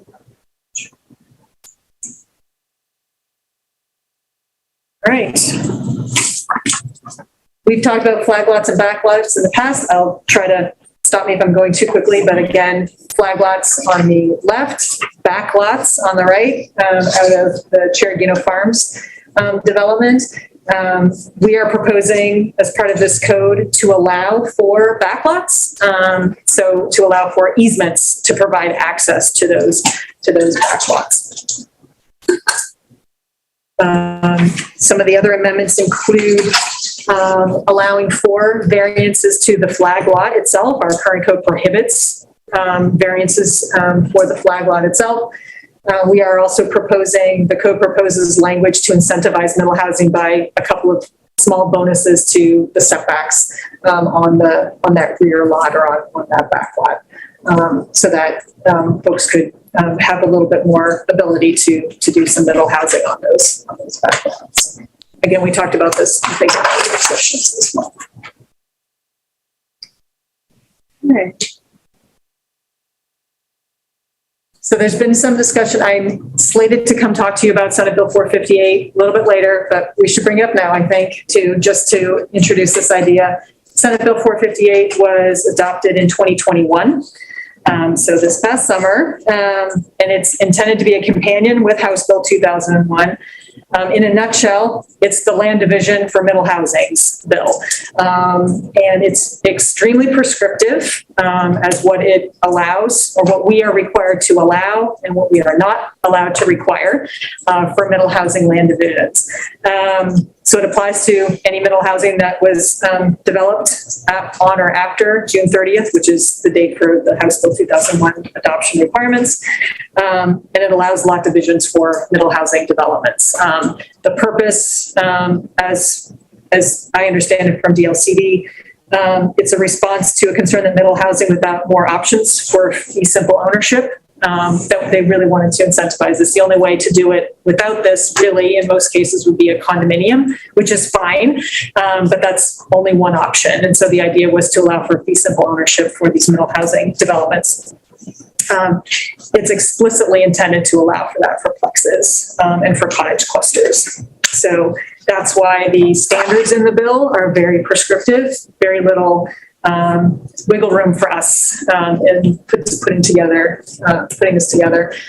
So there are some things that are required as part of it. Only one dwelling unit is on a lot that is a result of a middle housing land division. You have to have separate utilities. You need to show easements for things. You have to show that you comply with building code. And I think that's specific for any attached or units that are closer together. You still have to obviously comply with Oregon building code.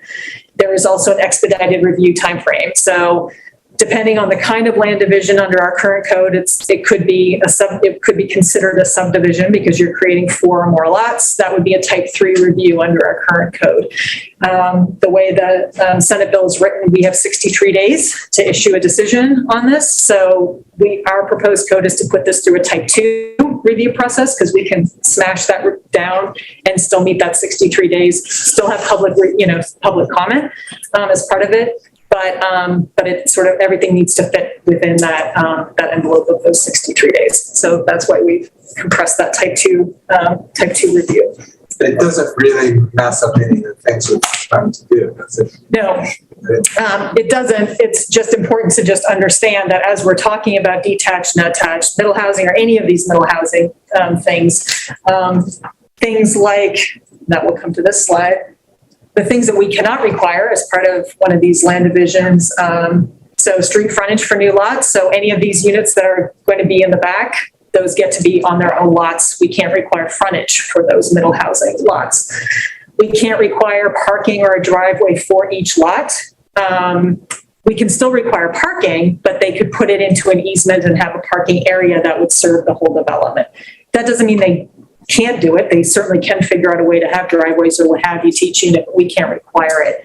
We also can't require minimum lot size or dimensions for those lots. So if you had a cottage cluster, for example, you could imagine someone kind of creating lots around those, and they could be smaller or larger than 1,500 square feet. The middle housing land division is really all about figuring out the easiest way to create lots for these middle housing types so that they can have a fee simple ownership of their lot. So The only review criteria we are allowed is what is in 458, and the only conditions of approval we're allowed to put on these is what is in 458. So we can require easements, we can require notations on the plat that say that this was divided as per the middle housing land division piece.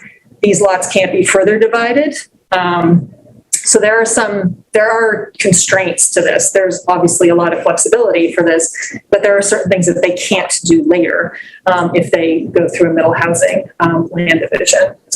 This is a graphic that shows an attached triplex and what that might look like after a Senate Bill 458 land division. So you're just drawing lot lines on this thing. And the whole development, that's one of the other things that you're sort of buying into as part of this. These are not single family lots. These are triplex lots. So when you think about our standards for a triplex, it's for the whole property. So one of the things that I have monthly meetings with all other planners when we're all trying to figure out what we're doing here with all of these codes. And one of the things that came up was, well, what if middle housing lot number 3 decided to build an addition and ate up the lot coverage for the triplex, for the whole thing? And yeah, that could happen. So there is a lot of flexibility as part of this process, but the developer also needs to understand kind of what they're doing and what they're encumbering these resultant lots, these child lots, with some constraints as well. So these are not, again, these aren't single family lots for like a detached triplex. They are triplex lots. They happen to be on their own lot, but they're all still part of a triplex. So the development, they're all tied together, probably through easements, and also through some encumbrances for future additions and things like that, because the whole site is considered a triplex.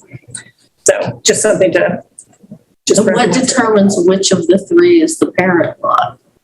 Well, if this were a blank lot, then there wouldn't be a parent lot, right? So the parent is sort of a big square, but if you, let's say middle housing lot number 1 was the house that was existing, and that's your parent house, that's your lot, and then but it's still now part of a triplex because it's a triplex. So we're kind of converting that into a triplex. So these, I mean, by its nature, it can't apply to it seems like it works. It's really designed to help with cottage clusters and townhomes and ownership, but like you have a floor over floor duplex or 3. It doesn't work vertically. It only works horizontally. Yeah, that was a question somebody asked. But yeah, and townhouses by definition are already on their own lots. So they already are. So this is really intended to capture plexes and cottage clusters and allow them to be on their own. And I mean, that seems like I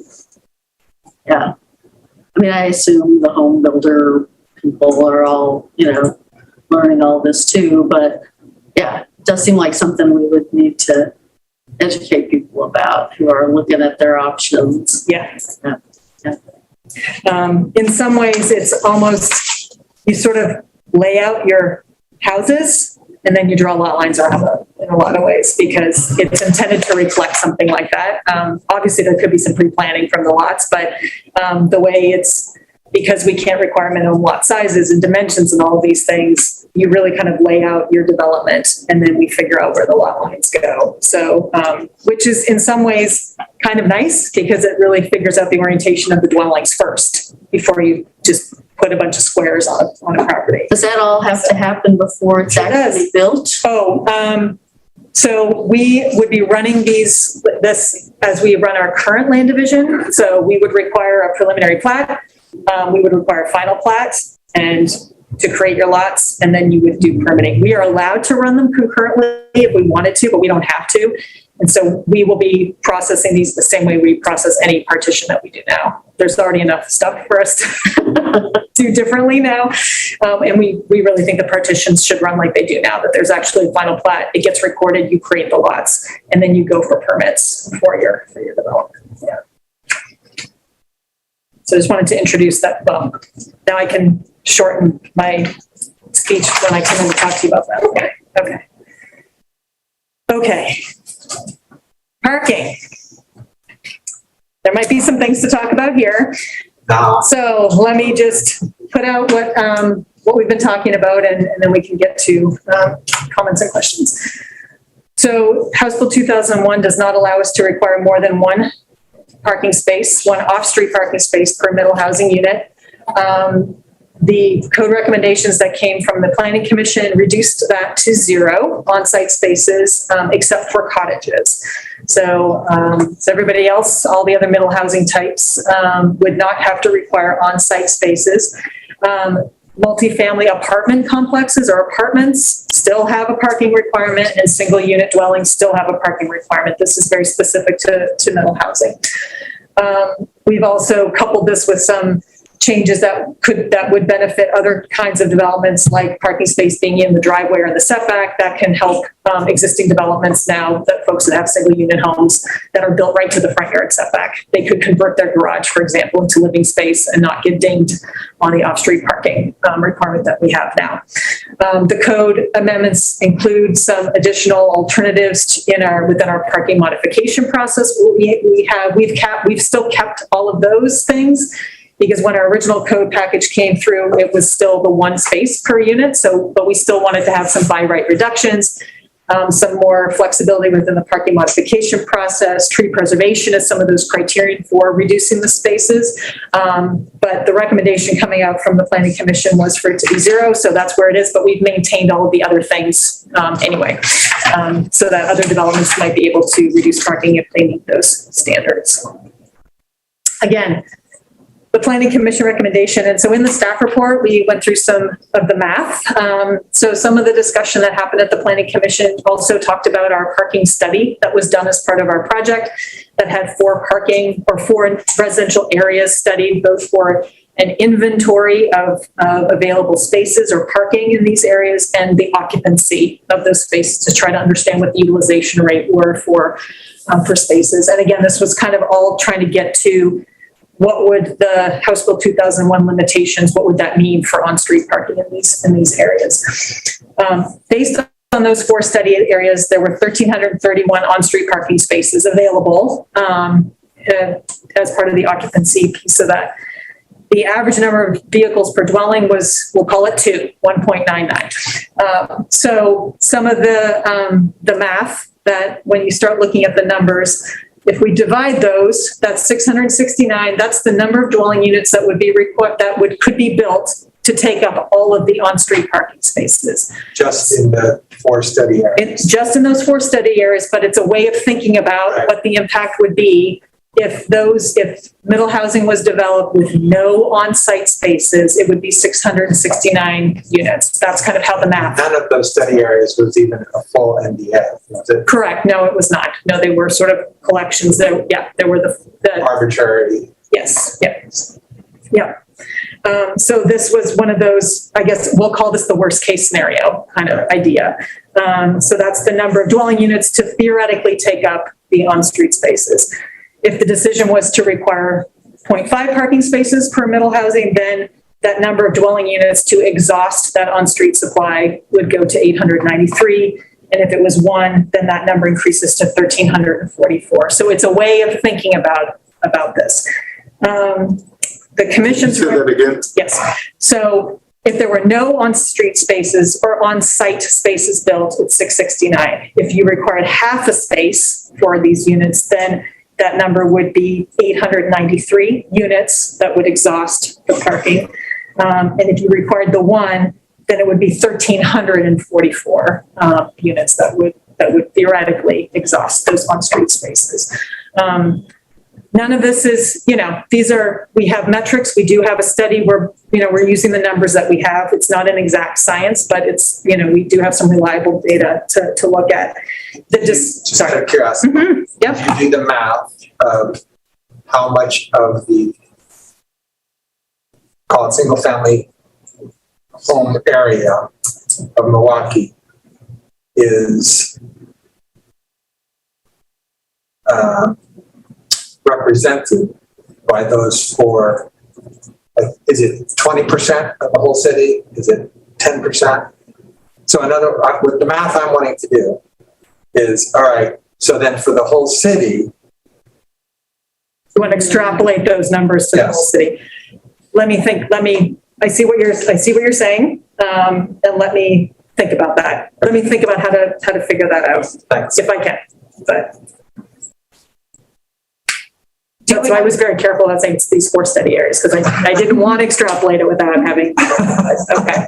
Sorry. No, it's a good question. Do you think that it matters to, when you're exploring that question, you know, because this code doesn't apply to some sections of the city. And so I guess I'm kind of curious about, you know, is the question like, you know, just the number of households in Milwaukie, or is it, you know, how many, you In know, the single family zones. Only in the zones that you that can are allow affected. missing middle Okay. housing. Relative to the study area, what is the percentage of? Yeah, that was my clarifying question. That's what I wanted to know. sure. I can do that. Let me figure out the math and I'll see if I can answer that question. Okay. I think I'm putting words into the planning commission's mouth, but I just wanted to say that the recommendation and the discussion, it was lengthy about where to go with all of this parking. It involved an assumption that this was the level of housing production would be unlikely, you know, and certainly in the short term and over a long period of time. That's a lot of housing units based on the math that would have to be created. It's also, I think it also bears thinking about that developers are likely to build on-site parking if they can. I mean, that's a marketing thing. Folks will do that. I did talk to the planner in Tiger, for example, where they almost eliminate, or they have so many reductions in parking that you can basically build housing there without parking and more. And he didn't have hard and fast data, but almost every time a developer is building the parking that goes with their development. So there just isn't. And are they building 2 spaces? It's 1 space per dwelling unit is what they're generally building. That's what their task was. Yes. Yeah. So I think, and I know that there are a lot of examples in the Portland area of places where there is no parking. And I go to Division 2, I go to Selwood, I know. I think this is very specific to middle housing. It's not apartment complexes. It's not those things. I just wanted to make that clear. Or commercial spaces. Or I think that's commercial. very, very important. None of it. No, it's literally just the middle housing units that we're providing that for. So I think, you know, the planning commission recommendation was a 5-2 vote, so it wasn't unanimous, was that, you know, over the long term, this would not have as much of an impact on the on-street supply. I think I just also wanted to just clarify that street improvements are part of the development proposal for any of these things. I know that there are a lot of undeveloped streets, you know, that imagining putting more cars on those streets that's a really tough thing to think about, and I understand that. But street improvements are part of, you know, these development proposals because they're a requirement when you're adding dwelling units. But we did talk, and we certainly talked to the city engineer about this, and there are some concerns because there are a lot of streets where you're not allowed to have street parking, right? Because they're arterials or they're collectors. So, and we reflected this in our staff report as a proposal that, and there's Steve. So Steve Adams is on the call, city engineer, if anybody needs to talk to him about this. But, and we worked with him on this. So we are recommending a revision to the parking section of the code amendments. That if the middle housing development is located on a street that's identified as an arterial or a collector, because those are very specifically defined in our TSP, we know where they are, that they do have an off-street parking requirement of 0.5. So that's a proposal.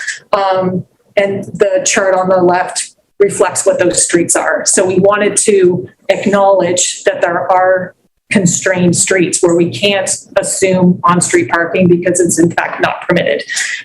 So that's a proposal from staff after a discussion with the city engineer and sort of thinking about kind of where we might go with this to try to acknowledge some of the constraints that we have on some of our streets in the city. So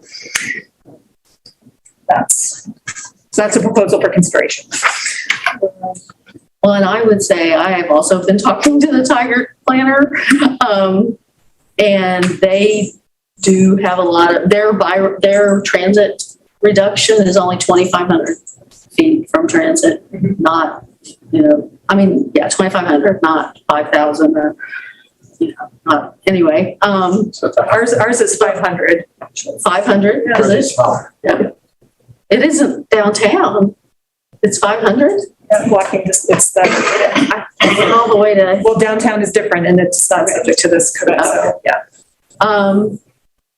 but also, yeah, they don't, their off-street parking allowance is measured by the curb in front of your house and 24 feet, each 24 feet, it's the curb in front of your property, the curb line in front of your property, and each 24 feet can be a space, whether, you know, anybody's parking there now or not, but that's how they measure it. And so any collectors and arterials, you know, they have to build the parking, and I think it is one space per, I mean, any, well, not any, but any that don't have parking on them, have to build one space per unit.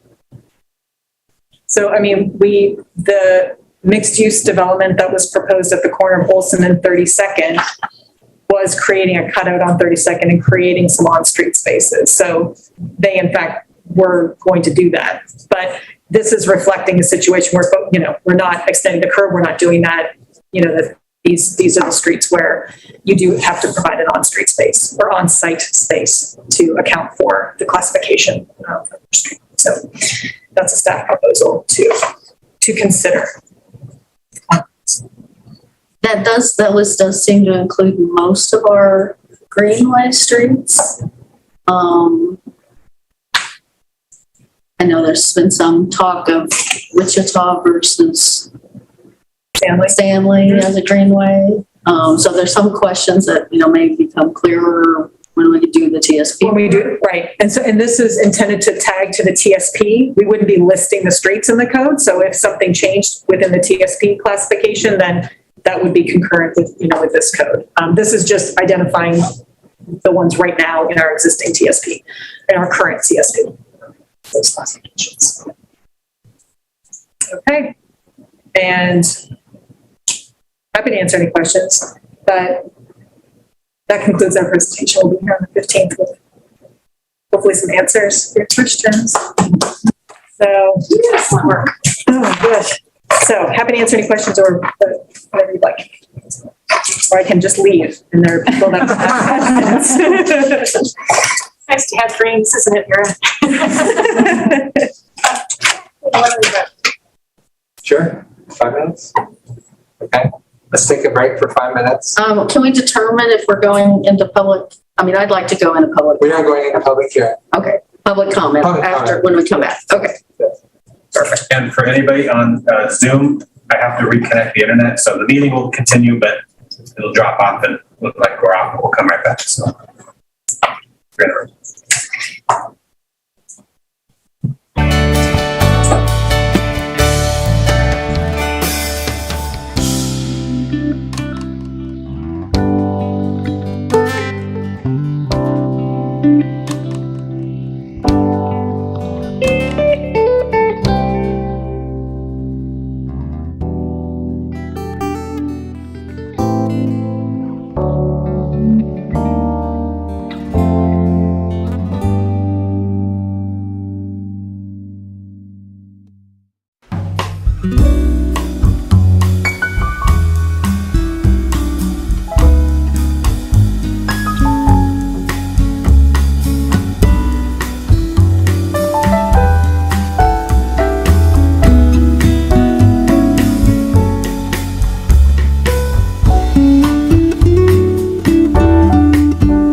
No one seems to have questions at this point. We may have questions after testimony, so we will begin testimony.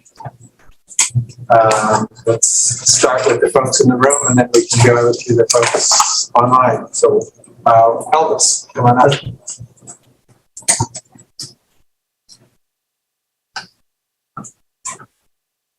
Elvis Clark. I live in Ardenwell neighborhood, and I was asking that maybe the middle housing that's applying for no parking, or they have no parking, and they're going to rely on the street parking, that we have a review of the street conditions around that area, because even if they do frontage improvements, there's a lot of discontinuity that can develop in that area.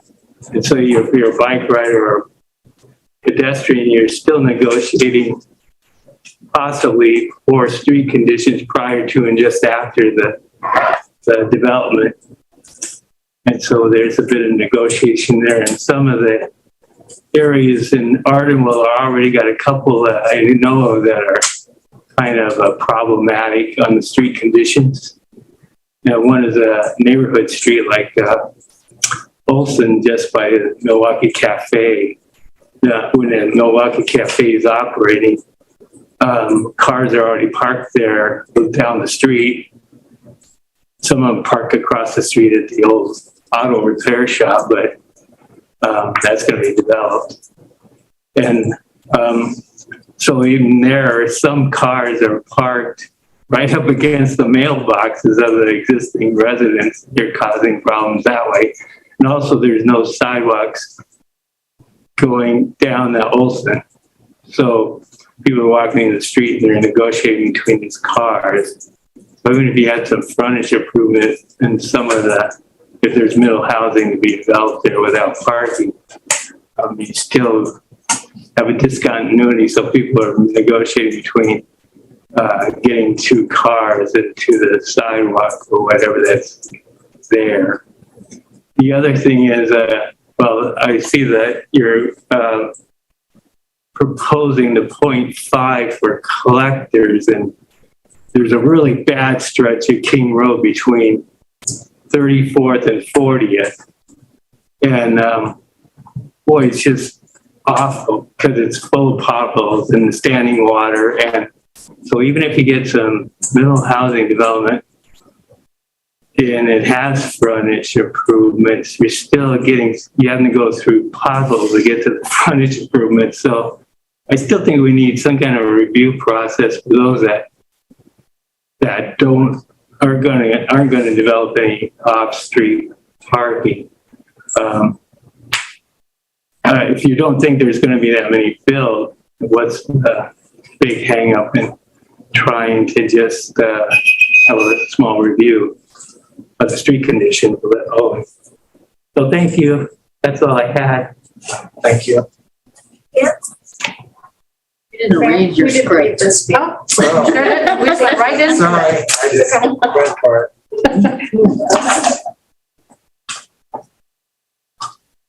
All right.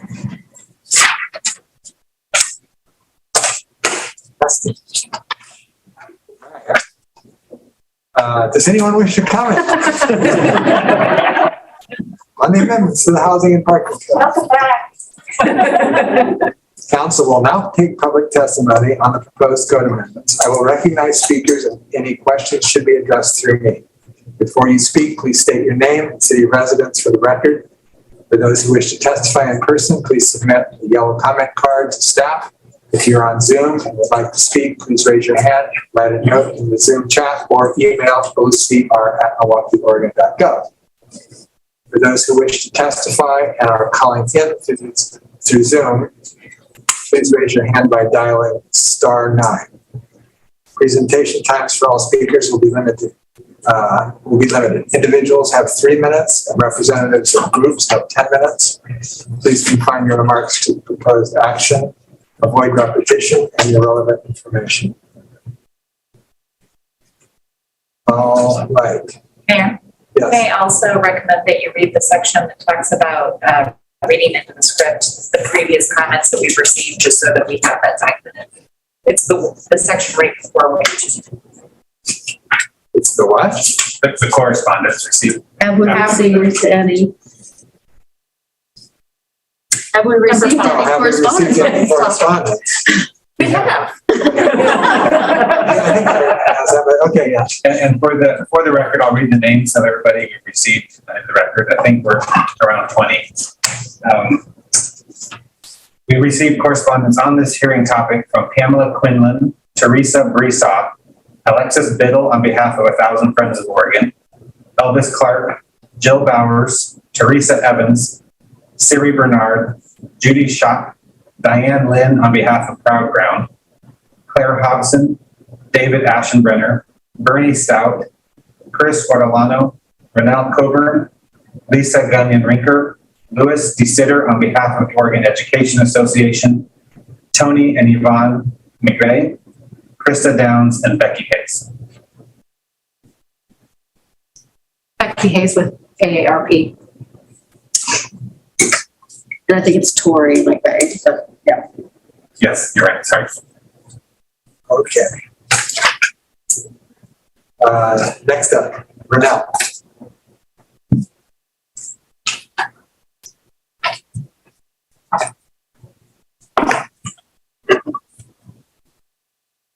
It's strange to be out again and kind of wonderful too.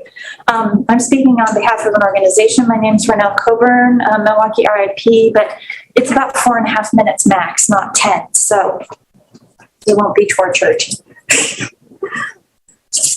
I'm from the Ardenwald neighborhood, and I'm here on behalf of the Citizens Advocate Group, Milwaukie RIP, and the signatories on a petition to maintain 1 parking space per middle housing unit. At the November 9th Planning Commission meeting, Commissioner Hemmer pointed out that the majority of support for 0 parking spaces was from urban planners from outside Milwaukie and went against overwhelming evidence of what the majority of Milwaukie citizens want. No worries. I do a lot of web conferencing too. The same is true of tonight's packet. The majority of support, at least what I saw online, the majority of support for 0 parking spaces is from organizations and people from outside of Milwaukie who are unlikely to know much about the conditions of the streets here. I'd like to repeat the question Hammer asked of why should non-residents be listened to over Milwaukie residents, as well as over the professional consultants whose final recommendation stands at a 1-to-1 ratio due to the crumbling condition of so many of our streets, lack of sidewalks, and of safe bicycle infrastructure. I've submitted a petition with 101 signatures of residents who oppose 0 parking spaces and support 1 space per unit. There's also concern that the math being used was rather questionable to forecast the number of units over the next 20 years. The base number of 765 buildable lands refers only to our city's larger lots, if I'm understanding that number correctly.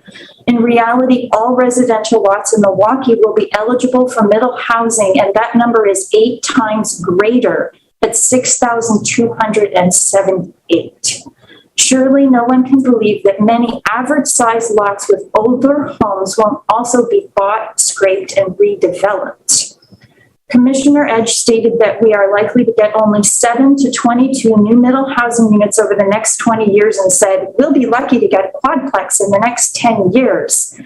But I already know informally of 7 units that will be built the moment the codes change, which is good news. So already these numbers are suspect. There's also been an application of low-income car ownership numbers to middle housing to justify 0 on-site parking spaces at that meeting and in the letter in tonight's packet from Commissioners Edge and Sherman. I was pointedly told in this room a couple of years ago that middle housing is not low-income housing. So I don't understand why low-income car ownership numbers are being used by the Planning Commission to justify no on-site parking spaces for middle housing, which will mostly, fortunately, be market rate housing. In the same letter, there's also a statement that surface parking spaces cost $20,000 to $30,000 when they're actually only $2,500 to $5,000. The $20,000 to $30,000 number is for parking stalls in concrete parking garages. I did some homework.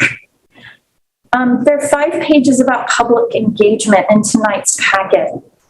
If you do not maintain the 1 parking space to 1 unit ratio for middle housing, I'm afraid you're tearing it up in front of all of us. City staff had the right idea with their original proposal for an incremental parking adjustment process to assess sites on a case-by-case basis to see if eliminating the off-street parking requirements makes sense. This is overwhelmingly the type of solution residents have expressed a preference for, if not an outright 1-to-1 ratio requirement. And if it's true we don't get much middle housing built, then what's the harm with starting with an incremental approach with a reevaluation 10 years down the line, say? There's zero risk involved in that. On the other hand, there's an extremely high risk of betraying Milwaukee's residents' trust, all the citizen participation time that went in last year, and the city's own public engagement processes if you go ahead and push through on the Planning Commission recommendation. Sometime in the future, if and when Milwaukie has a viable, convenient, and safe pedestrian and cycling infrastructure, it may make sense to eliminate off-street parking requirements. That is a lot of who knows when and ifs. But all we can say right now is that hopefully future increases in population density will lead to more and better public transit, the resources to renovate our streets, and a reduced dependency on cars. But until that time, the City Council should listen to its residents, preserve neighborhood livability, safety, and harmony, and reject any one-size-fits-all recommendation to eliminate off-street parking requirements that do not accurately reflect what is likely to happen as Milwaukee's housing and population densities increase. Thank you. I have a question. Yes, please. So if what has been proposed by Joseph Edge is not likely what's going to happen, what is likely to happen? I think I was heartened to hear about Vera working on other types of numbers to try to get some better approximation of what might happen, right? I think the numbers that Ed used, that 1% and 3%, they're historical numbers, but what we're looking at going forward doesn't have a whole lot to do with history, especially when you consider climate change migration. I know our in-migration's down right now, but I know I was asked randomly up on the Olympic Peninsula last summer, a couple from Austin, we're thinking of moving to Portland. Do you think it's crazy? It's because of climate change, because the water supply could dry up in Austin, Texas. So I think that in-migration, even if it's slowed right now, is going to continue. And I hope we'll get a lot more middle housing units. I'm all for it. I would like if there were mechanisms for true affordability, right? But the market drives so much. It makes me really sad that we can't more easily get those kinds of things going so that truly low income people can afford to buy their own place. Kind of kills me actually that that's not the case, because I read about what's going on in the bigger picture with the iBuyers buying up properties and turning around and selling them to institutional, big corporate development Wall Street interests. And we're all kind of at the mercy of that, So I would love it if some better approximations could be come up with than what Edge's numbers were. I just don't think they're very practical. If, like I said, just casually, I know of 2 properties that are going to be developed, that means given his numbers, 30% of all his proposed units are going to be built in the first year. And I didn't do any digging or call Vera or anything to see if she knows of anything else. It's just totally informally. So there's got to be more out there waiting to happen once the codes change. So I think those numbers are probably unrealistically low. Even though historically we haven't gotten as much middle housing as we'd like to get built here, I think that's going to change, especially with our relatively lower property values and lower taxation rates in Clackamas County. And with still our nice close proximity to downtown once things get cooking down there again too. Thank you. I hope that makes sense. Yeah. Thanks. Stop.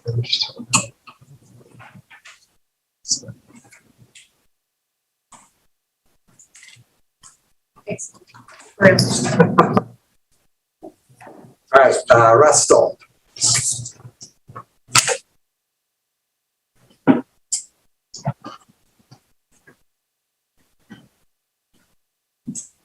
Russ Stahl, 8710 Southeast 42nd. There's a lot to digest in the comprehensive plan, but I see a lot of great stuff in it. I'm speaking in favor of it. I live right across from the old Richard K.O. property. It's 3 acres, and our friend Niall Hagan is going to be developing it.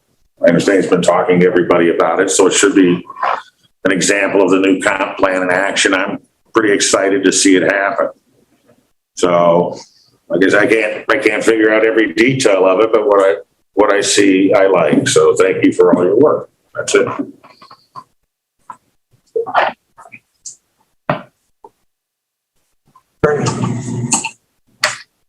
Well, he had stated his time to me if it was necessary, but it wasn't. Okay. Sure you know what I'm saying?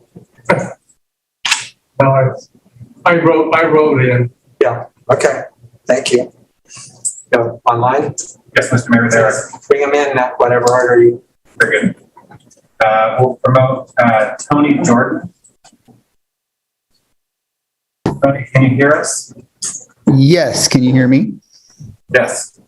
Hello, thank you for the opportunity to speak. My name is Tony Jordan. I do live in Portland. My mother lives in one of those unincorporated enclaves off of King near 65th near Milwaukie, I suppose. I do feel like I have, even though I'm not in the city, I have a interest in this, in that my I have children who are growing up in the region, and I have an interest in seeing us grow a sustainable city with abundant and affordable housing. I'm also somewhat of a subject matter expert on parking policy. I'm the founder of an organization called the Parking Reform Network.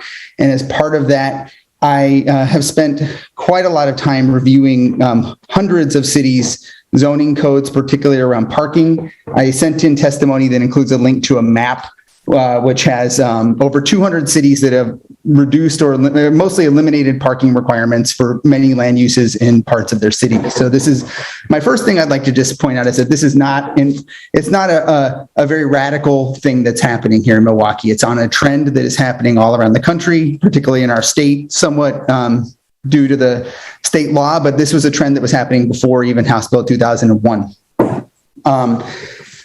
I'd like to just, so good job. And I think that you could definitely stand to go farther and not require any parking for the cottage clusters as well, because I think that generally what we'll see is that people who would build a cottage cluster have an interest in selling or renting those homes in the cottage clusters, and they have an incentive to build the amount of parking that they feel is necessary to rent or sell those homes without impacting the livability of the area, because that is how they would be able to rent them.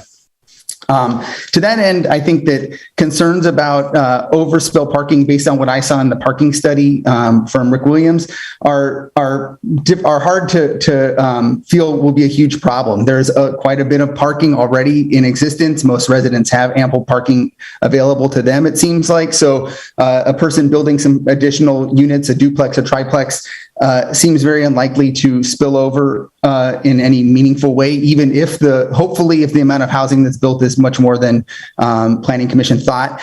And there's a little bit of a self-limiting factor there, and there are other strategies the city could pursue, such as parking permits or other management, in order to deal with spillover if you did see excessive housing production. But the main damage that can be done here, I think, is that if the parking requirements are too onerous, you will see much less housing being built. It's not, the concern is, housing is that this additional parking takes up so much space. So the opportunity, the previous speaker was correct, before two speakers ago, $20,000 a space was a error I pointed out to those planning commissioners. But the real cost of parking in these situations is the opportunity of space that is taken up by the parking that could have been housing or a tree or other landscaping. So I just want to commend you for your work and commend the Planning Commission for their suggestion. And I hope that you can definitely pass this and take it further. Thank you very much.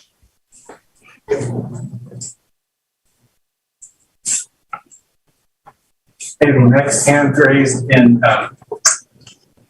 Zoom is Joseph Edge.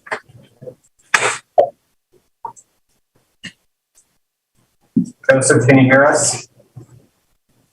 I can.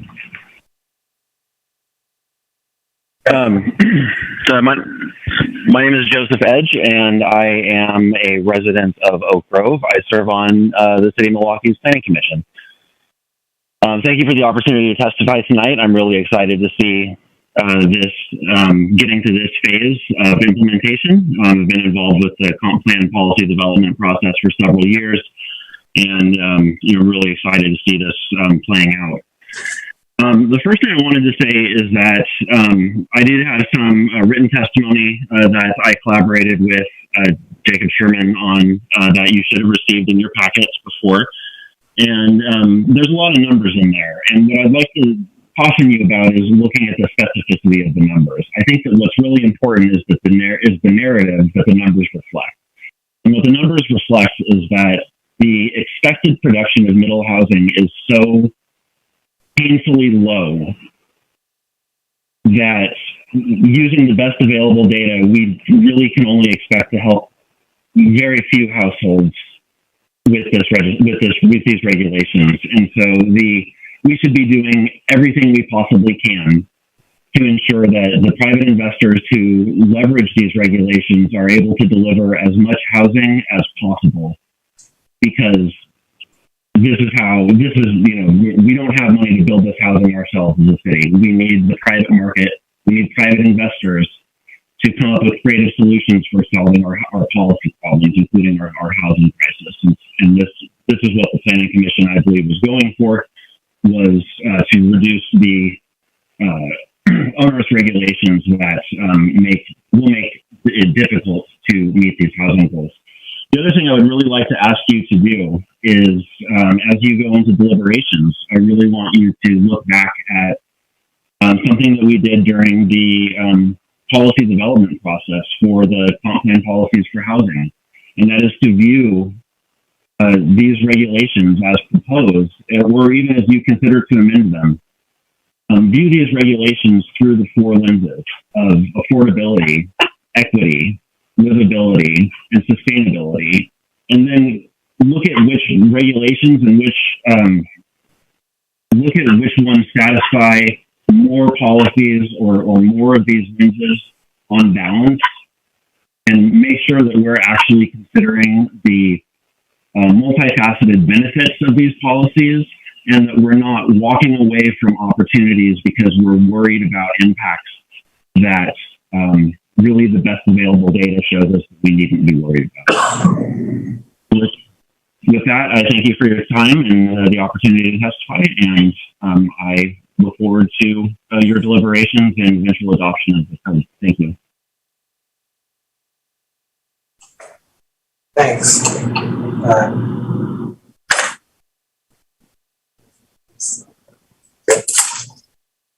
The next person, and we have a fourth one too, but the next speaker on Zoom is Nate Ember. Nate, can you hear us? I can, thank you. Can you hear me? Yes. I'm Nate Ember at 12417 Southeast 27th Avenue. I live just outside the border of Milwaukie, but my neighborhood is Milwaukie.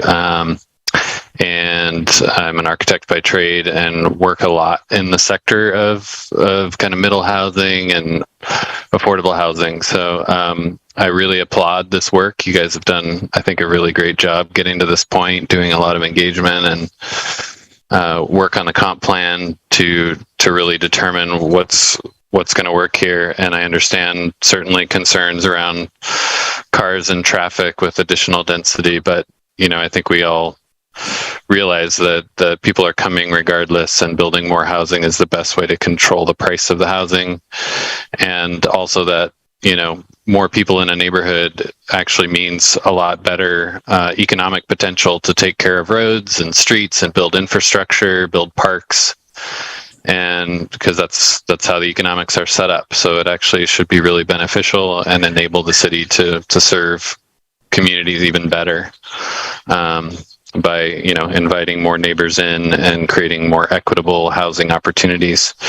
I wanted a couple of just notes of things that I saw tonight with cottage clusters. I would encourage you to at least allow duplex style cottages as a way to kind of improve efficiency of construction, energy efficiency, and density. But you can still certainly put bulk limits on that to make sure that it feels cottagey and not too dense. But I think there'd be a lot more efficiency if you allowed at least 2 attached units and or like an attached ADU. Either as a basement or to the side. I think that also really opens up different housing solutions, right, for people to age in place or take care of kids, things like that. So I think that would be a really useful thing. If there aren't already, I haven't fully combed, but if there aren't already some offsets to help incentivize, some density offsets to help incentivize people to keep historic homes intact, for instance, and add density around them, or large trees. I know you have a good tree code, but adding even more kind of good density offset flexibility so that developers can keep some of those assets in place and still add housing is a really good consideration. So those are the thoughts I had to add. Nate, what would you define? Did you say historic homes, or what was the term you used? Yeah, just or large trees, things that you want to preserve. That set the character of neighborhoods, right? And so if there's ways to keep those things intact while adding middle housing, obviously that takes kind of flexibility in the code, and it's hard to deal with every situation, but it's worth looking at for sure. And understanding the building code aspects too, because I think a lot of times with middle housing, right, like most developers are going to want to use the residential code, and you cannot stack dwellings on top of each other using the residential building code. So everything has to be thought of as side by side dwellings. So just making sure, thinking about that. Sorry, I didn't follow that. Why can't they be stacked?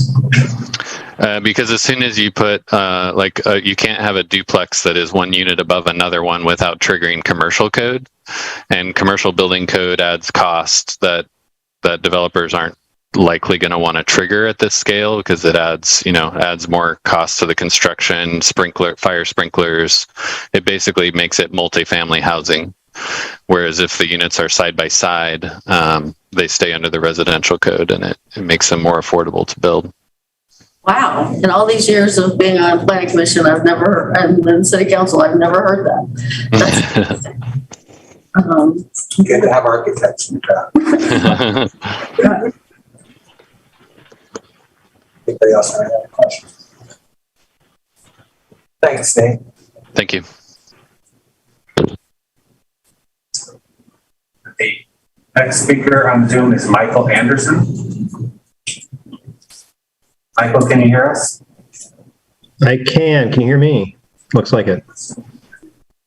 Hi, thanks so much for the invitation. My name is Michael Anderson. I live at 4754 Northeast Going Street in Portland, in a cottage cluster, actually.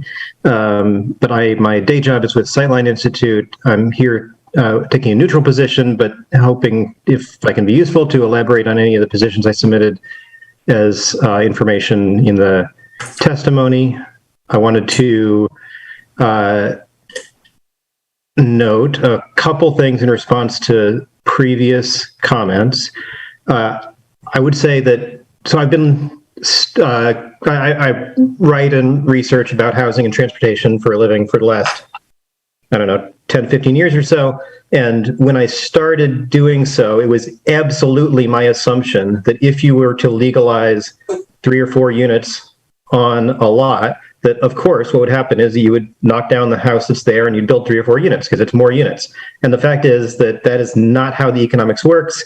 It takes a long time for somebody to decide they want to even think about selling their home.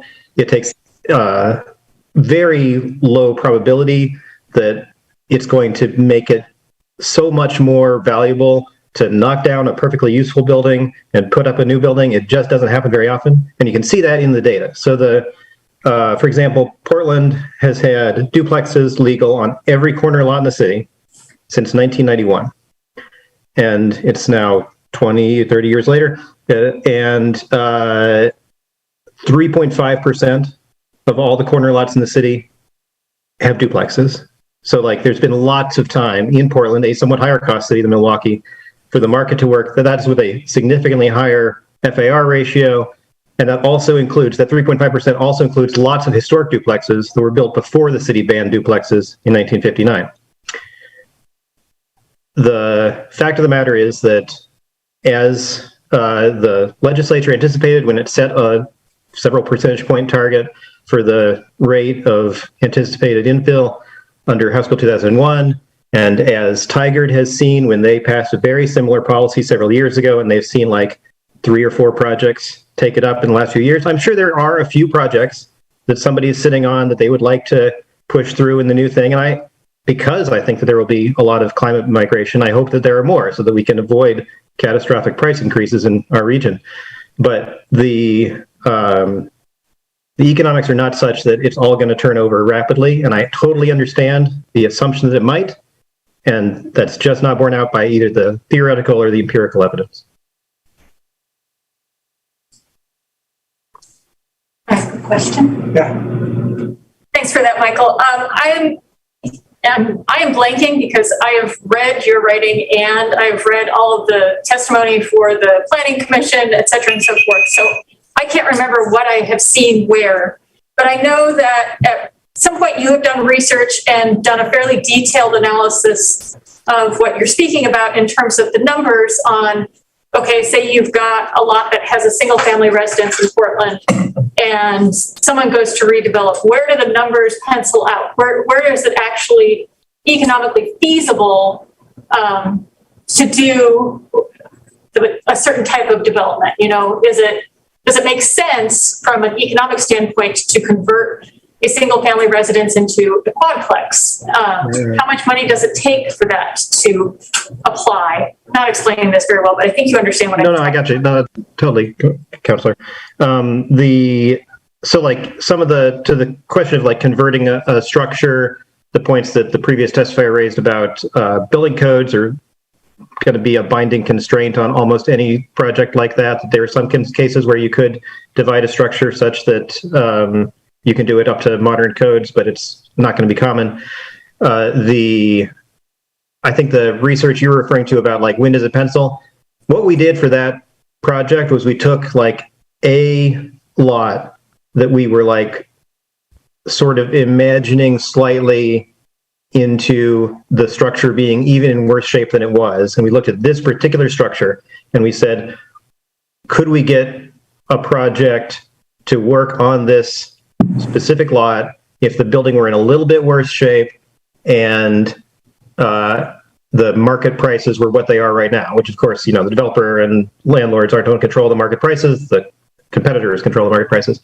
And the fact was that even in that situation, it would not ever work to do any demolition. Basically, the only project that penciled were ones that would be literal infill, like going into a backyard or a former parking space or something like that. And that's why in the rare situations where it is in somebody's interest to like put the money together and there is space in the yard and so on, just giving the additional flexibility to say, okay, no, we're going to have a unit in the back, but somebody can park in the street and the curbside. That's the only way we're going to get a meaningful number of infill homes in any of these cities. And is there any reason to believe that that applies to Milwaukee? You know, we have different housing costs here. Our land values are different. They're generally lower in both cases than they are in Portland. So does your case, your object case really apply here? Yeah, I mean, it cuts both ways because like the market rate price of the newly built home is going to be lower, but also the cost of demolition is going to be lower because the existing home is a little bit less expensive. But in general, those cancel out mostly, so they tend to track each other. And the general effect of that bit of economics is that the bigger the structure is, the bigger the new structure is compared to the old structure, the more likely it is to happen. And the higher rent the area is, the more likely it is to happen. So compared to the scenarios we ran in Portland, which we ran in Montevilla, like a little bit out in Portland, Milwaukie would be like a little bit less likely to happen. It's my just general take. But to your original question, like when is this going to happen? The simplest answer is it just depends. Like there's no way to generalize. You can't say, oh, this is the point at which it pencils. All of these decisions, they work like dimmers, not like switches, right? So it's like a probability. Thank you. Questions? Thank you, Michael. Yeah, thank you. Mark? See no other hands raised, and soon, Mr. Mayor, go to chat comments and no emails. All right. I think I have the script. Does staff have any response to the testimony? None of us. Does council have any questions for staff? I do have one quick one.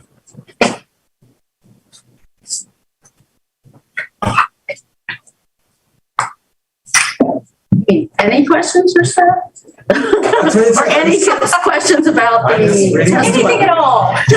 Let me get comfortable. Go ahead. Mine will be quick, and I'm hoping that you can provide us a little bit of clarity on the commercial building code trigger.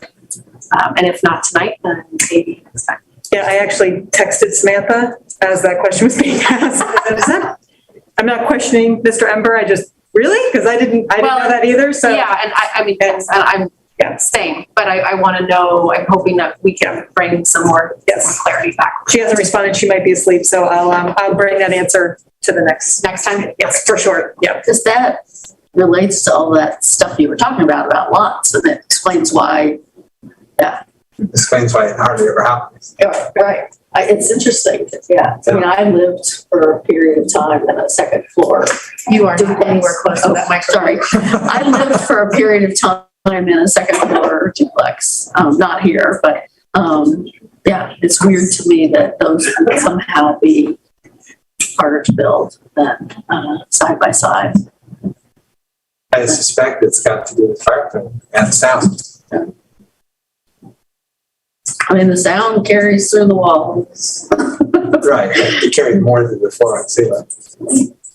I'll put something together for the staff report that kind of what triggers what, and I'll put all of it together relative to middle housing. Yeah, that's an interesting aspect of it.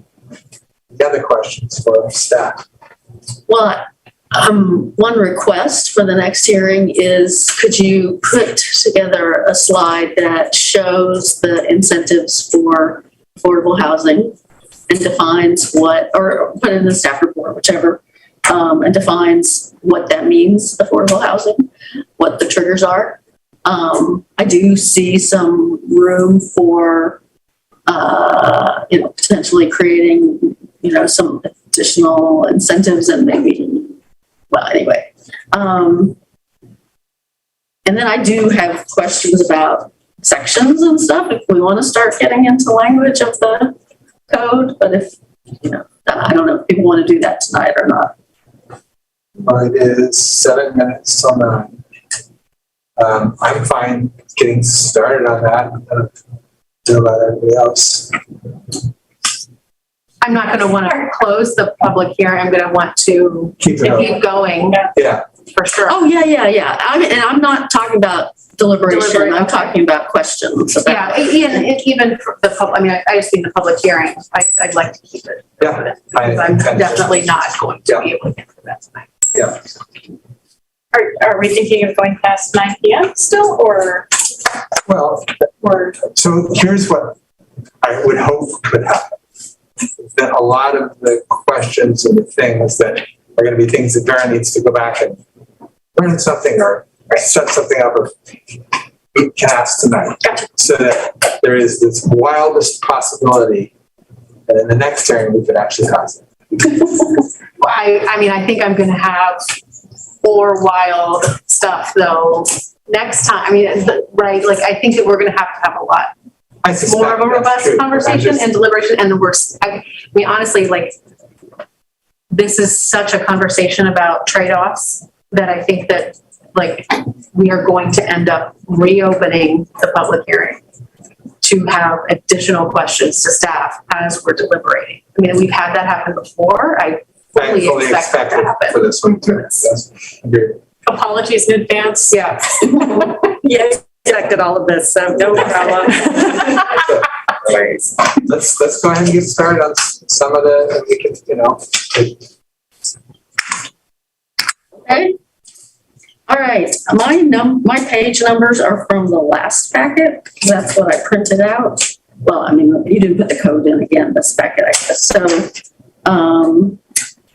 section 19301.5, which was page RS210 of the last packet, decreased lot coverage for large lots. And I realize this is not something you're changing, but I wonder if it makes sense anymore, given the, now that we have 1,500 square foot lots. So it says, maximum lot coverage is reduced by 10 percentage points for a home on a lot that is more than 2.5 times larger than the minimum lot size. Well, the minimum lot size is 1,500, so 2.5 is 3,750. Yep. So does that still make sense? Yeah, it's a good question. I think, and this is tagged specifically to single detached dwelling, duplex, or residential home. So it's not any of those things, but it's a good catch. And let me go back and I know why we had it. It's in our current code, but it may be something to rethink given what we're proposing now. So I will take another look at that. Okay, and then page RS212. Increased lot, I'm sorry, I'll give you the code number. Well, it's still on lot coverage, I'll just say that. Increased lot coverage for middle housing. Maximum lot coverage percentage is increased by 10 percentage points for it used to say duplex, and now it says 1 to 4 dwelling units. Should it be 2 to 4 dwelling units? Why would it be 1? Oh, you're right. One is it middle housing? No, it should be. You're right. I think because I kept using the one to, anyway. Yep. Okay, got it. Thank you.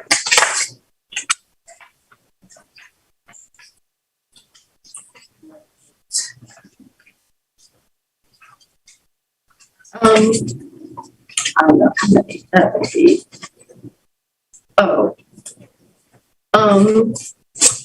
So chapter 19,500 supplemental yard exceptions, 19,501.3. We're on RS238 of that prior package.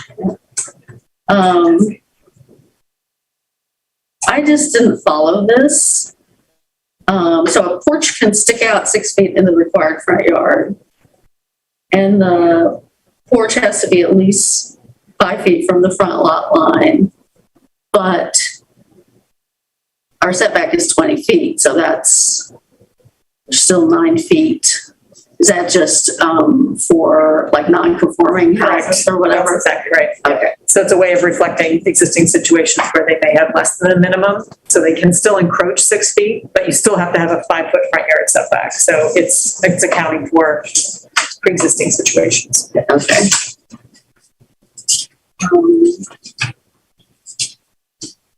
All right, that may have been it. Sure.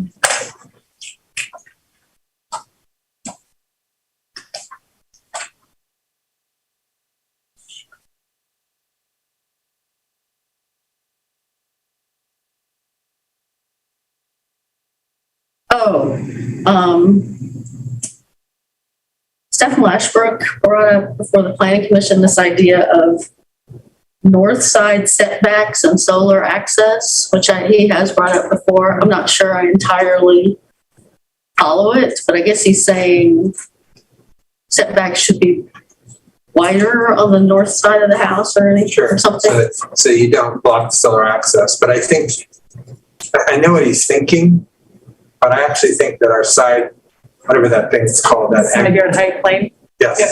I think that actually solves for it, unless the neighbor's house was only 3 feet high, right? So there's solar access.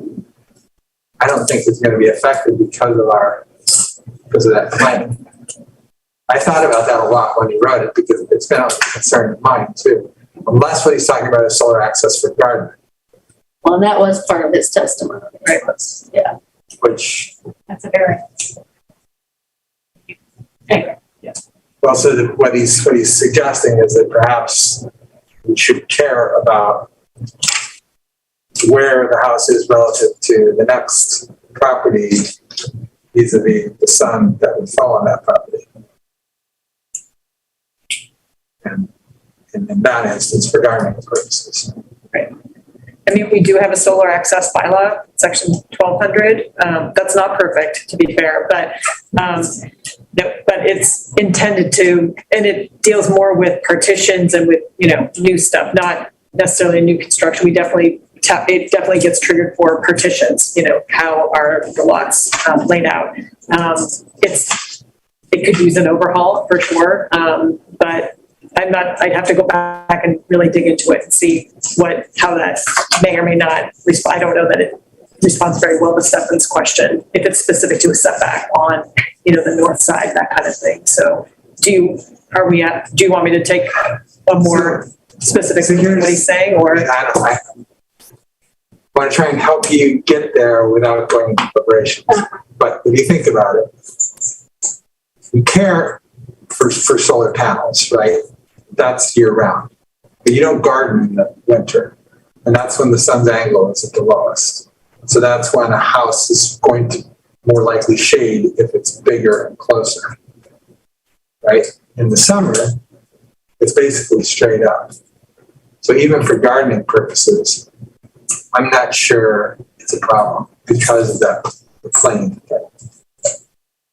I really thought about it a lot too. Well, especially when you think about like cottage clusters, and you have like maybe people with little gardens, next to their cottage or whatever. I mean, I guess, I don't know. Cottage clusters require so much. Yeah, we are definitely getting. This is getting into. Getting a little bit into deliberations. We're to be asking your questions. Yeah.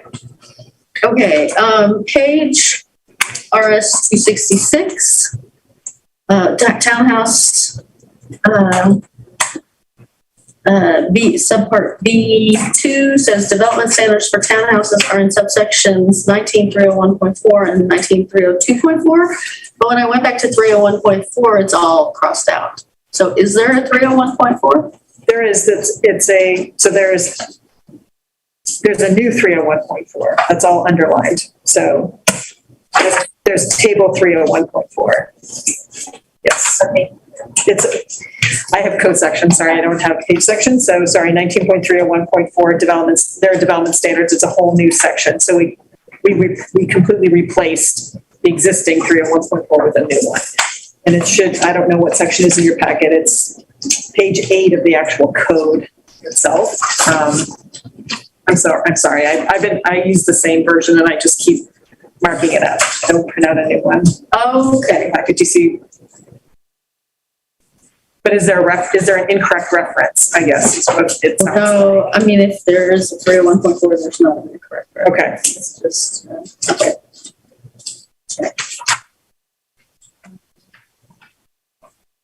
I think that's it for me. For today. So that staff can bring back the proposal a little more fleshed out. I want to get a temperature around the concept on the collectors and arterials going back to 25, which is that proposal that we just saw tonight for the first time. How are people feeling about that concept? So what that's basically saying is we're allowing, if we go with the code as it's currently written, we would have for a lot of the missing middle housing, duplexes, triplexes, fourplexes, row houses, would have 0 parking requirements. Cottage clusters would have 0.5 per unit, except on arterials and collectors like King, like Lake, like basically the streets where we kind of don't allow parking on the street is the essence of that point. Do we then want to say, yeah, for those, let's have 0.5, which is their recommendation, 0.5 spaces per unit. Just want to get a temperature, because if we think we might go that direction, I'd like staff to still come back with that fleshed out. Is that code language that you're already sort of drafting to potentially put in there? I mean, it was in the staff report as we would have written it. As you would have written we would have already did, did, and then the so- table, and then there's a footnote, I think is how I framed it. Okay, so there isn't like any additional language? That's my So question. that list of streets was complete. Okay, that was the part I thought was maybe. Well, she said they're not going to list the streets. It'll reference like size of TSD. It's going to reference, okay. Yeah. That's right. As defined by. I mean, I'm happy to have a conversation about that. But I guess I'm just sort of wondering, I mean, if there's no additional work that staff has to do between now and then, I'm not really sure what. Yeah, I didn't know how fleshed out that was. Okay. It's a new proposal. Yeah, I mean, I guess I have some curiosity about, for many of those streets, particularly the arterials, there's a number of smaller lots where we would even be considering middle housing, I think is pretty limited. So if it's not a lot of work, giving some sort of ballpark figure of how germane this is, more broadly speaking. I think collectors, I can see where we do have a number of, single dwelling unit residence neighborhoods that are on collectors. Arterials, I could probably answer the question myself just by looking at a lot or taking a little trip around Milwaukie. So if it's a lot of work, don't do it. King Road is an arterial, and there is a 3-lot partition that we've just approved within the last month as an example. So there are some larger lots that can, it's obviously single unit homes, but that's. Well, yeah, the railroad, the fair chunk. Sure, yeah. Yeah, railroad. Yeah. A lot that are, yeah. Okay. So, but I'm happy to take a more would be like, but there are some examples that we're even handling right now. Well, and I'm sorry, I don't remember actually reading specifically this, but but on we're talking about gaining access from arterials, right? Like we're not like just along an arterial. That's yeah. Okay, correct. Yes. So if I may, through the mayor, then Councilor Heisey, are you asking for a sense of the number of lots that could be redeveloped along these arterials and collectors? I just want to make sure I'm answering the question that you're asking. Yeah. And really, the more I think about it, the more I think it's pretty easy for me to answer that question by myself. So I don't know, because what you all are just telling me, what we're talking about here is, okay, so railroad, for example. Yes, there's lots of land, right? But you're not going to be seeing a lot of necessarily access on railroad.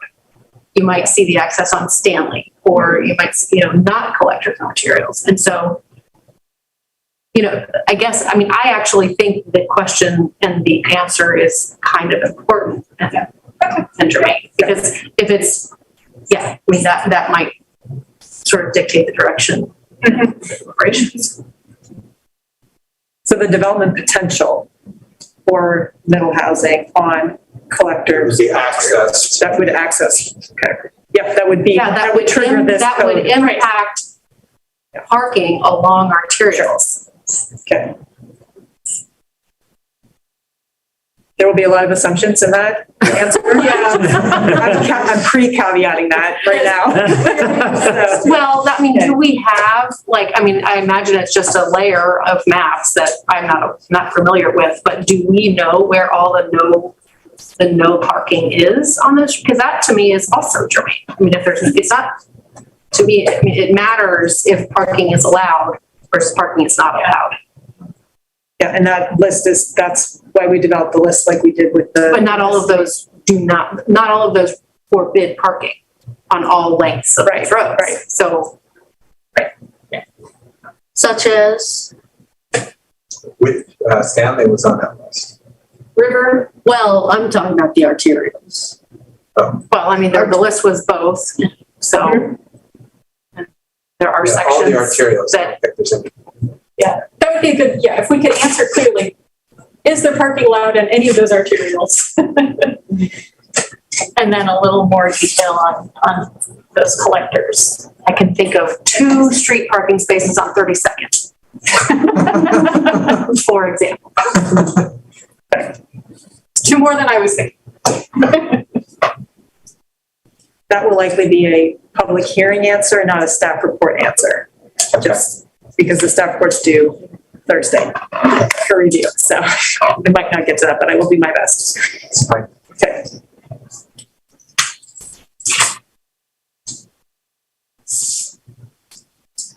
Anything else?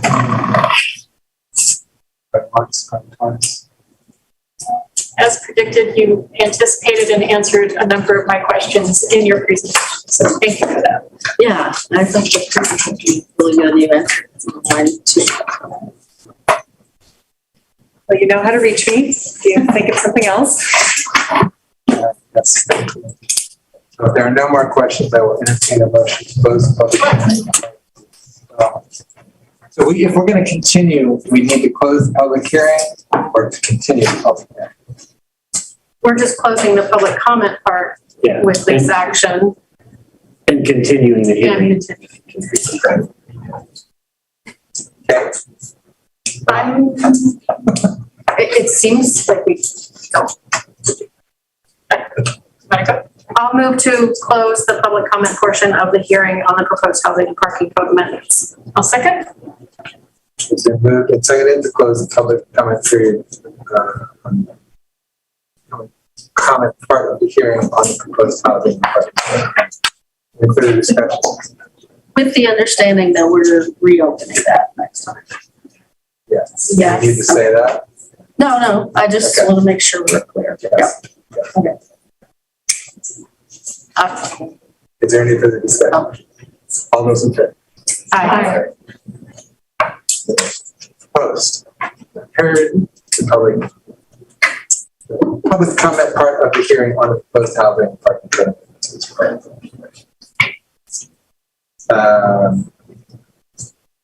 Now I entertain a motion to continue. I'll move to continue the hearing on the comprehensive plan housing and parking code amendments, file number ZA-2021-002, to a date certain of March 15, 2022. I'll second. It's been moved and seconded to continue the hearing on the comprehensive plan housing and parking code amendments, file number ZA-2021-002, to a date certain of March 15, 2022. For the discussion, all those in favor? Aye. Opposed? Not heard. Motion carries, and the hearing will be continued on March 15th, 2022.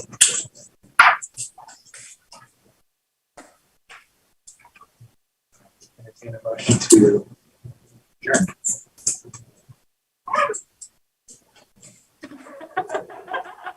I'll second. It has been moved and seconded to adjourn. All those in favor? Aye. Opposed? We are adjourned. If anybody else is watching this